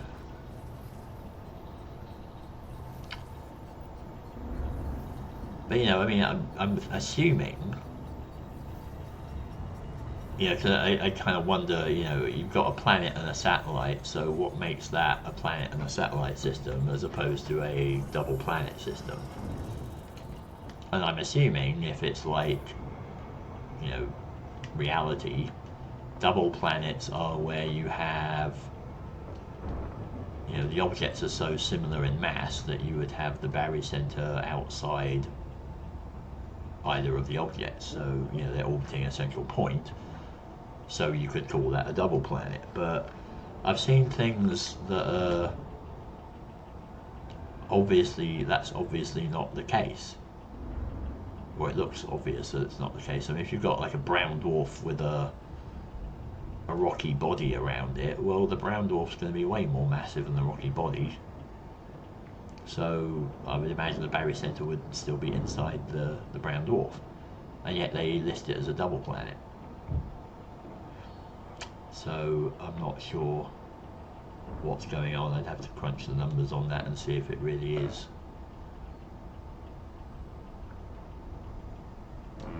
But it just seems weird.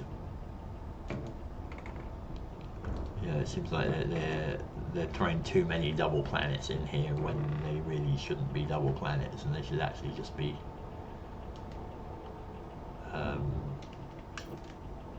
you know, normal planet moon systems.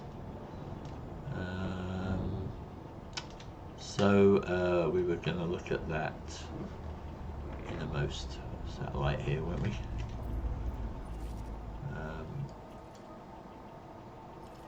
Like this one. Was it this one? Yeah, I think. I mean, they're all landable, so I don't think any of them are. Oh, like these aren't ammonia worlds. That one might be an ammonia world. I think you were saying. Yeah, yeah. I would say that's a possibility. I would say that's a possibility. Let's go check it out. So I like the look of the ammonia worlds. I mean, they're kind of sort of murky, greeny brown, usually. Sometimes they have the sort of brown lakes on them, or seas. Where is this damn thing? Come on, where are you? Of course, I'm close to the gas giant, so my speed is not good.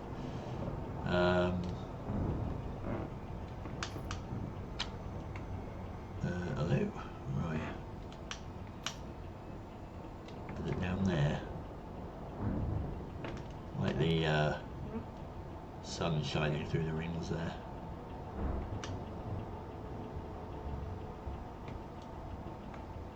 There it is.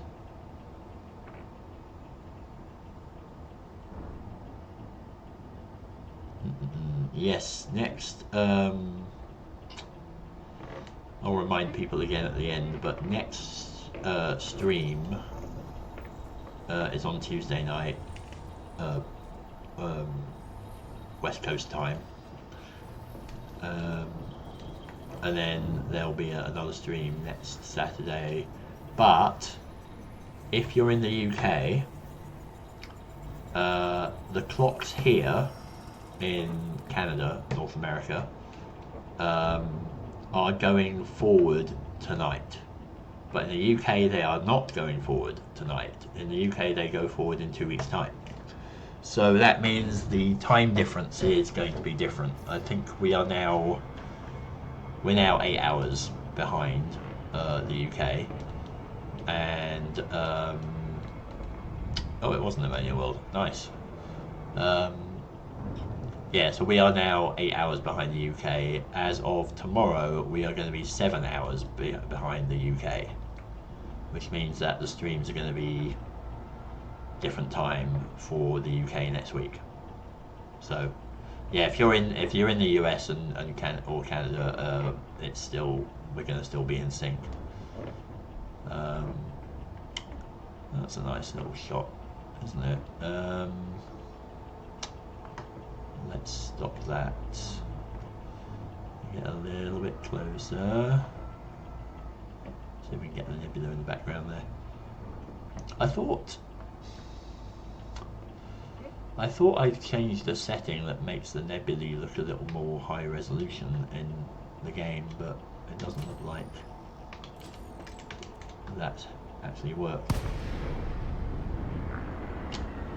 I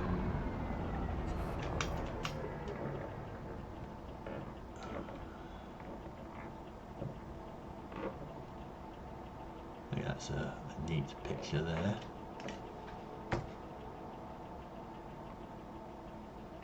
Ammonia World. So what's the stats on this? Yeah, so yeah, I do one stream on Tuesday evening, 6 till 8 p.m. Local time, and I do a stream on Saturday morning, 10 till 12 local time. So yeah, this is an interesting one. It was an ammonia world, well spotted. Twice the size of the Earth, no, nearly 3 times the size of the Earth. 2.4 Gs, 900 atmospheres, ammonia and oxygen atmosphere, although it's mostly nitrogen, argon and helium apparently. Nice. That was worth going to. Another one for the collection. Was I going to go to this one as well? How far away are you?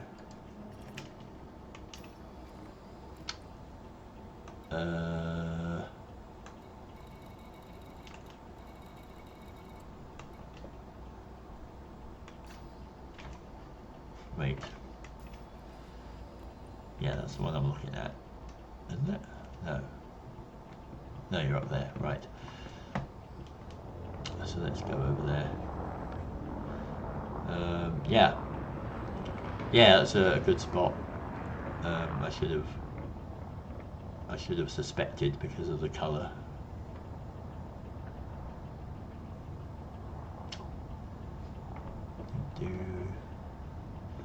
Well, it has been good of you to join me in the chat. It's always more fun to stream when there's people to talk to there. And Frame shift very drive fast. charging. Should probably get my super cruise going if I want to 3, check 2, that other one out. 1. Engage. If it's even worth checking out. I mean, it's just an icy planet with a ring system. Yeah, it's probably not worth checking out, really, is it? Let's just go. Frame shift drive charging. Let's move on because I do want to get to the spaceport. So this is Neutron Star. 4, 3, 2, 1. Engage.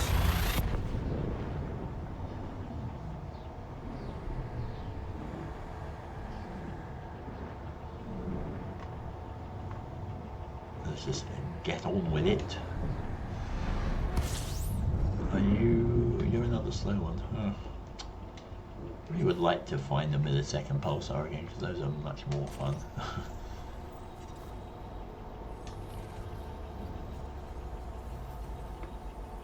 Honk. Many things around this one.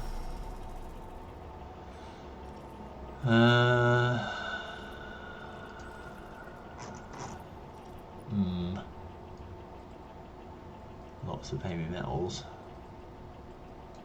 I don't think that's one, is it?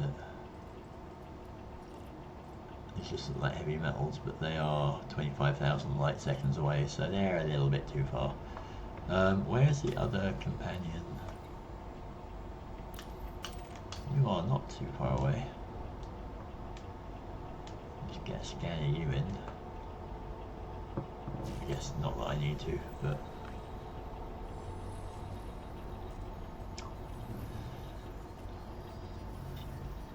yeah, these streams are,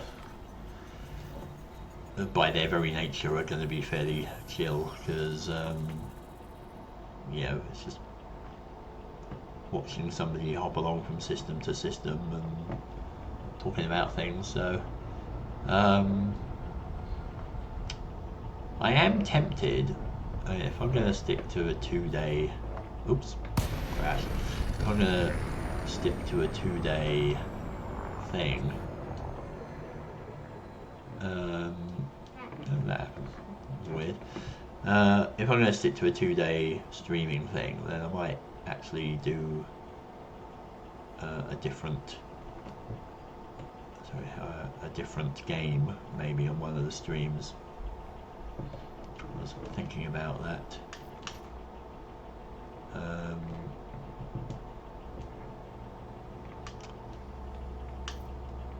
Hang on a minute.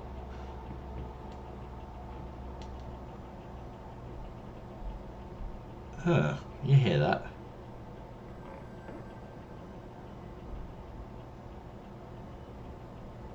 Kind of like a humming when I look at the neutron star. and then it's gone, and then it's back again.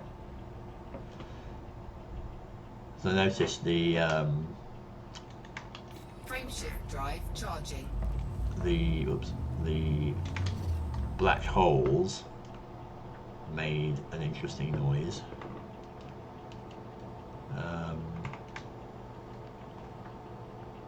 When you point your ship towards them. Frameshift drive charging. That's what I wanted to do. 4, 3, 2, 1. Engage. That is what I want to do. There we go.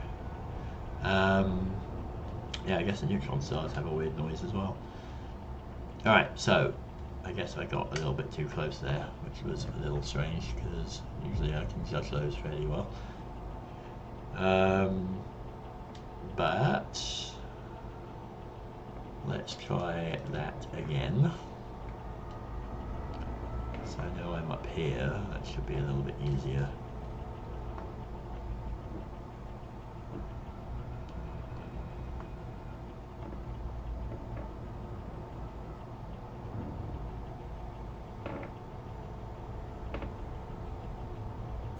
Get thrown out straight away, I don't know here. Come on. Give me the boost. There we go. Boost. Leave. There we go. Okay. No, it was just me, not judging the distance properly there, I guess. It happens. It is fine. Usually, I mean, you know, I just drop out and I take a tiny little bit of damage. It's okay though. I've still got 72% hull.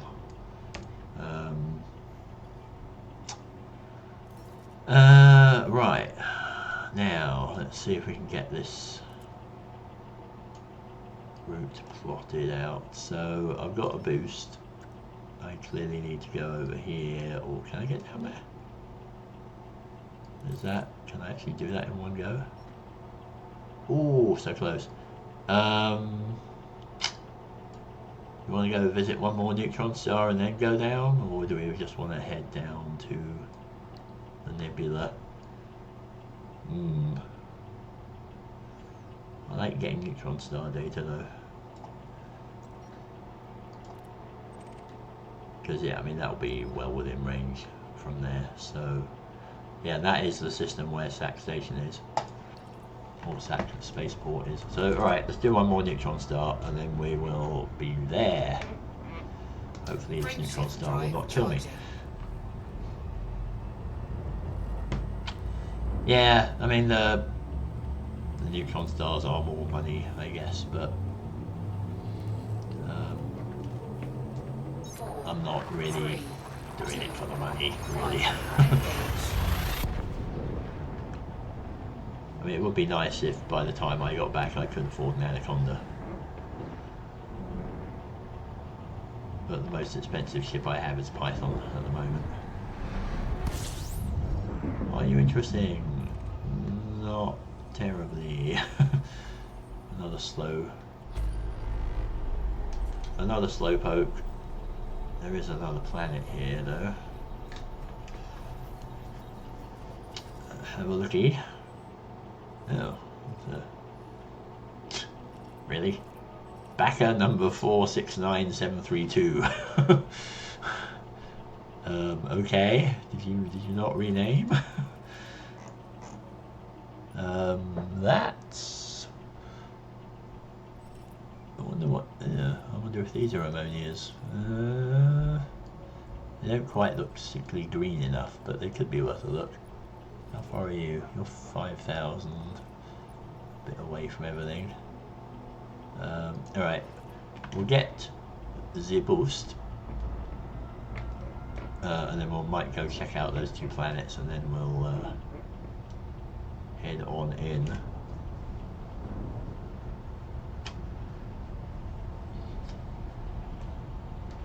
Yeah, I mean, if I'm, it's definitely better doing this for credits. Like that is a nice bonus kind of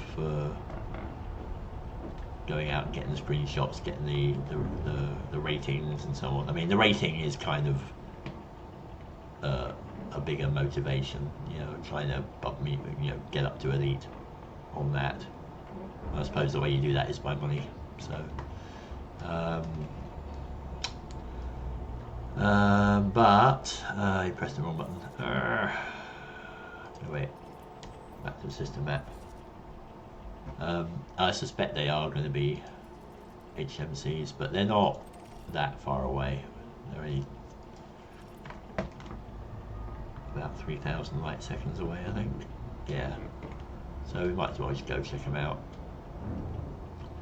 And then I have to remember how to land at a spaceport.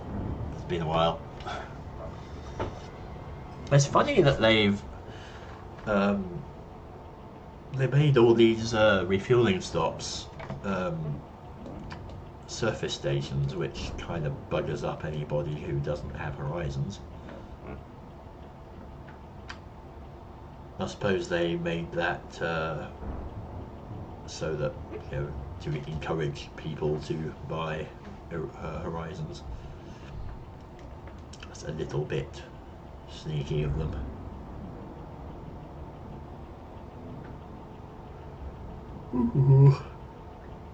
Alright. Let's get a couple more, I guess, credits under the belt if these are just heavy metal worlds. I suppose as well, I mean, when I've got Elite, I got ED Discovery. That's kind of encouraging me to scan worlds as well, just so I can kind of build up the database of worlds that I have there. See if I can spot patterns and things, or whatever.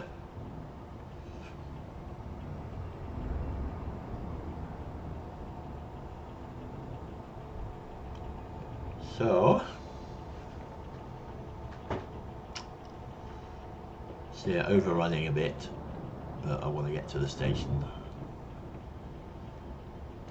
because that would be a perfect ending point for the stream.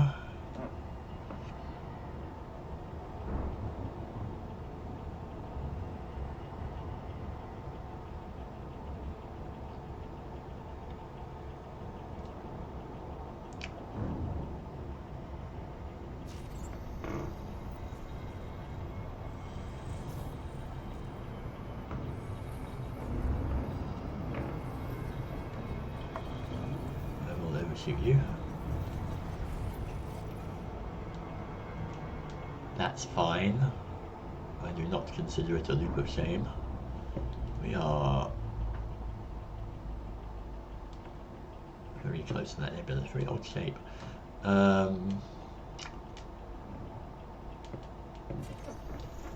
Telling me your secrets. I'm pretty sure that's just a heavy metal world.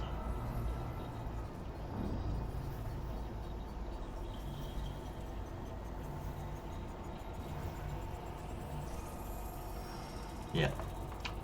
High metal. What was the other one? I mean, I think, you know, if you go, you know, if you sort of go to a planet without overshooting it, and you just sort of do the thing where you let it slow down, it does actually take longer to get there than if you were to overshoot it once, turn around, and then head back. So I don't really see it being a loop of shame per se if it actually cuts the travel time. It used to annoy me a lot when I first played the game, because I had I got it when it came out after the Kickstarter, and I played it for a couple of months, and then I just stopped playing it because there was too many frustrating things. One of which was I was playing on the keyboard and I didn't have a joystick. And right now I have a Thrustmaster HOTAS HOTAS X. So it's got the throttle and the joystick, and it's just made it so much better to play than before. But they also, of course, have added a bunch of stuff since then. But yeah, I had a hiatus of playing till about November last year, and since then I've been playing it pretty much non-stop. So yeah, it's another high metal. Might as well get the other one while I'm here.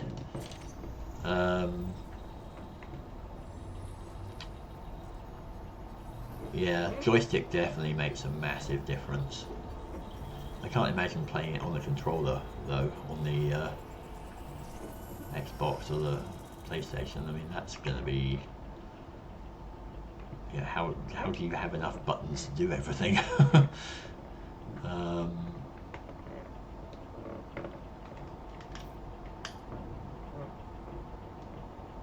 could get a shot of that. That looks kind of pretty. Do I want the Milky Way in there? I do kind of want the Milky Way in there because have it. Oops, still rotating a bit. Have it a little there.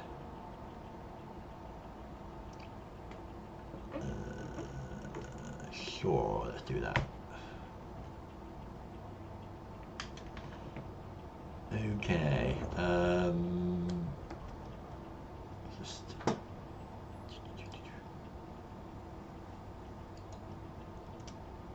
note that down. Scout ZLB B14 50 B3 and whatever that guy is, 4.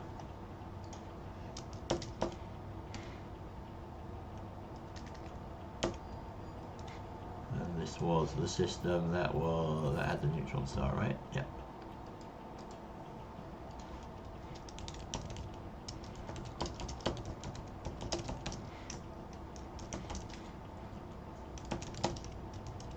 Now,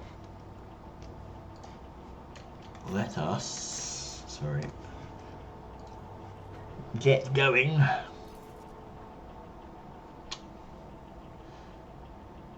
Oh, okay. Yeah, you have on the joystick here, like there's a whole bunch of buttons you can press, and you hold them down and press another button, and then you can do things. So that's probably what you mean. What kind of system was this? Was it a K system? There you are. Alright, we can get you. So I guess I need to watch out and hope there's no NPC pirates or anything in the system waiting to blow me up, because that would be really annoying. Alright, here we go. Sac spaceport. Incoming. Finally. It's been a long trip. It has been 4, 3, 2, 1, engage. Yeah, 17th of February was when I left Eagle Landing, so it's taken me about a month to get here. It's a lot longer than it took to get from Lagoon to Eagle.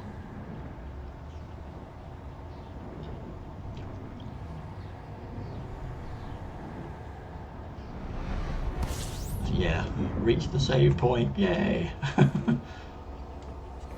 Alright, let's see what we got. I don't really know why I'm scanning this star, but... Where are you, Sac Spaceport? You are orbiting a brown dwarf. Nice. Or no, you're not a brown dwarf, you're a gas giant. Yeah, you're a gas giant, I think. Right. let's go. Let's land. Fuel scooping. So I think I'll spare you the tedium of watching me hand in all the data, because there's going to be a lot of it, and it's 50 pages at a time, or 50 systems at a time per page, and so that would kind of be a bit dull. But I will report back next time on the stream and say how much I made. If you miss any of the streams or you want to catch up, they are all on my well, they're archived on the Twitch page for 2 weeks, and once after that they're gone. But I do put them all up on my YouTube channel, which is linkable from, there's a link down there somewhere on my Twitch page, I think. Should be anyway. So if you want to check them out, they're in their entirety and they will not disappear after a certain amount of time. So by all means, please do that. Some are more exciting than others. I think number 4, the high gravity world one, was definitely fun. Worth checking that one out.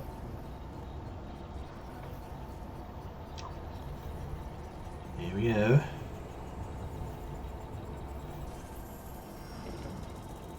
Just want to get the gas giant as well. Oops. No, I don't want that. I want you.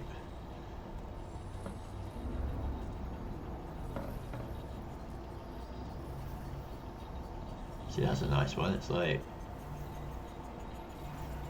satellite that the base is on is right next to the rings. Let's get the sidewinder there. See if I can get any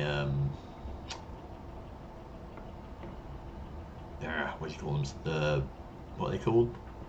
Whatever those weird shield signatures and all that other stuff is. Are they commodities or materials or signals?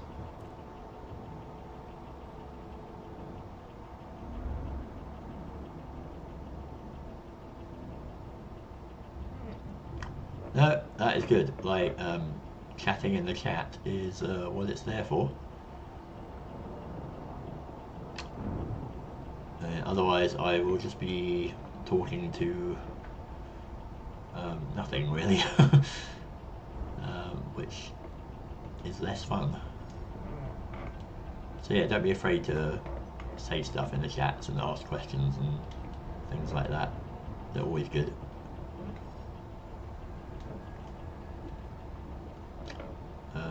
Like, I'm not really aiming to be a super streamer doing it professionally, although I do watch some of those, but it's like usually just a handful of people show up. Some are more talkative than others. It's all good.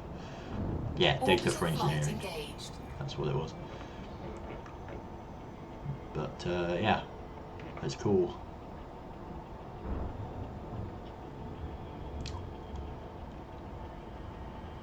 Alright, let's get this puppy landed.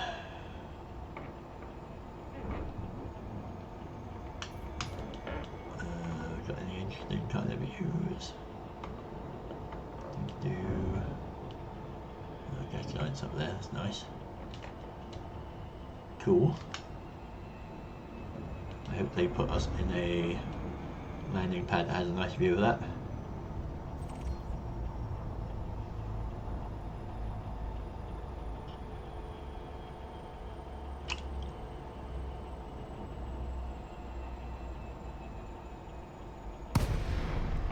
Yeah, I'm not really expecting to get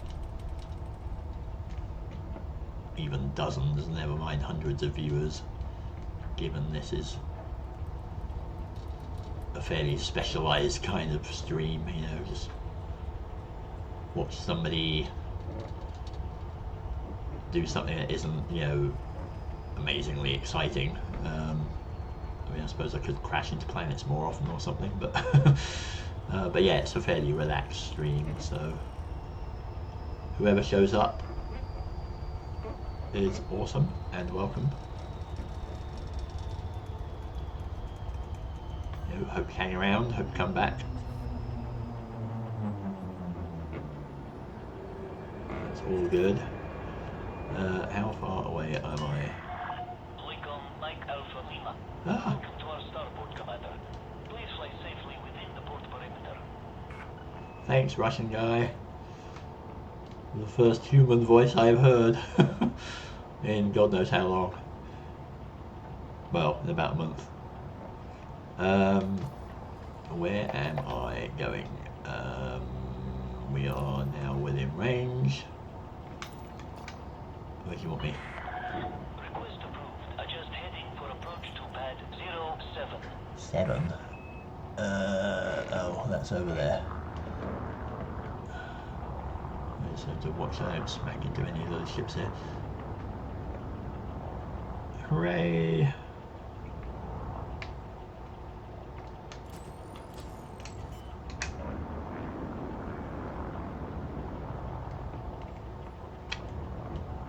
Landing gear deployed. Come around gently. 1,000 meters from touchdown. I like the voices that they've got for the controls. I find it hilarious that they have a northern lady. I don't know where she's from. It sounds like she's from like Manchester or Birmingham or something, but it just seems really weird just hearing that kind of accent out here. Descend to flight level 50. You know, you're kind of used to hearing people speaking the Queen's English or whatever. But it's good, you know. The traffic controllers can be from the north too.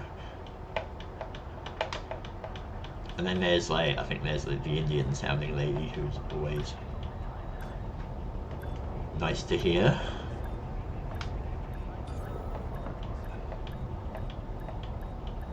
Yep, I will be wrapping up now, so yay, here we go. Take a last little screenshot. Landing. And then that will be it. But thanks for joining me. Do come back again if you are around. Be nice to get some regular people. I will try not to fly too dangerously because I don't want to lose all my data. Yeah, cool. Alright, so let's, can I see the planet anywhere? I think they're fixing the glare on these spotlights as well in 2.3. They're making them a bit dimmer. I thought I saw that in one of the notes. Because they kind of outshine the sun, which is a little bit nuts. Aha, yes. Howdy, neighbour. Oh, there it is. See, I just wonder where the planet is. Oh, it's completely drowned out by the flipping glare here. That's ridiculous.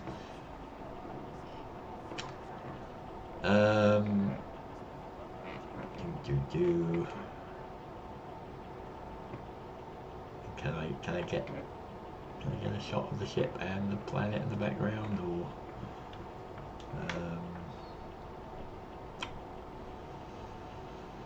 oh, I'll be so glad when this new camera comes out. This one's so limiting.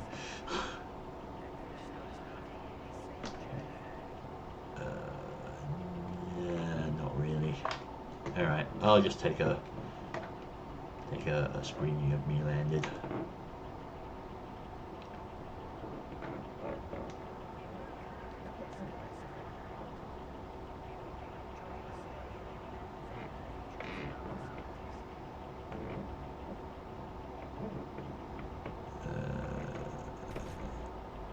There we go. I'll do that. Landed. Let's just see how bad my paintwork is.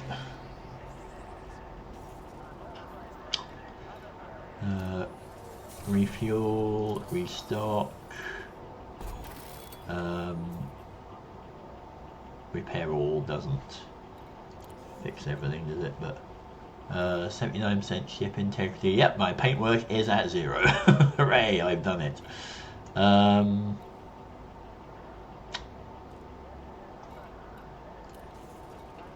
is awesome. Fix you. I think that doesn't fix the paintwork. Good, because I don't want to fix the paintwork, because I want that to be my kind of badge of honor here. Alright, well, I will get on and submit all the data. I won't do that on camera because it's going to take a while. So, I will leave it at that. Thank you for joining me. It has been fun. I've finally made it to the next station, which is awesome. Yeah, we'll leave it at that. There's one last minute linky here. Yeah, it's a part of your SRV on the spaceship. Nice.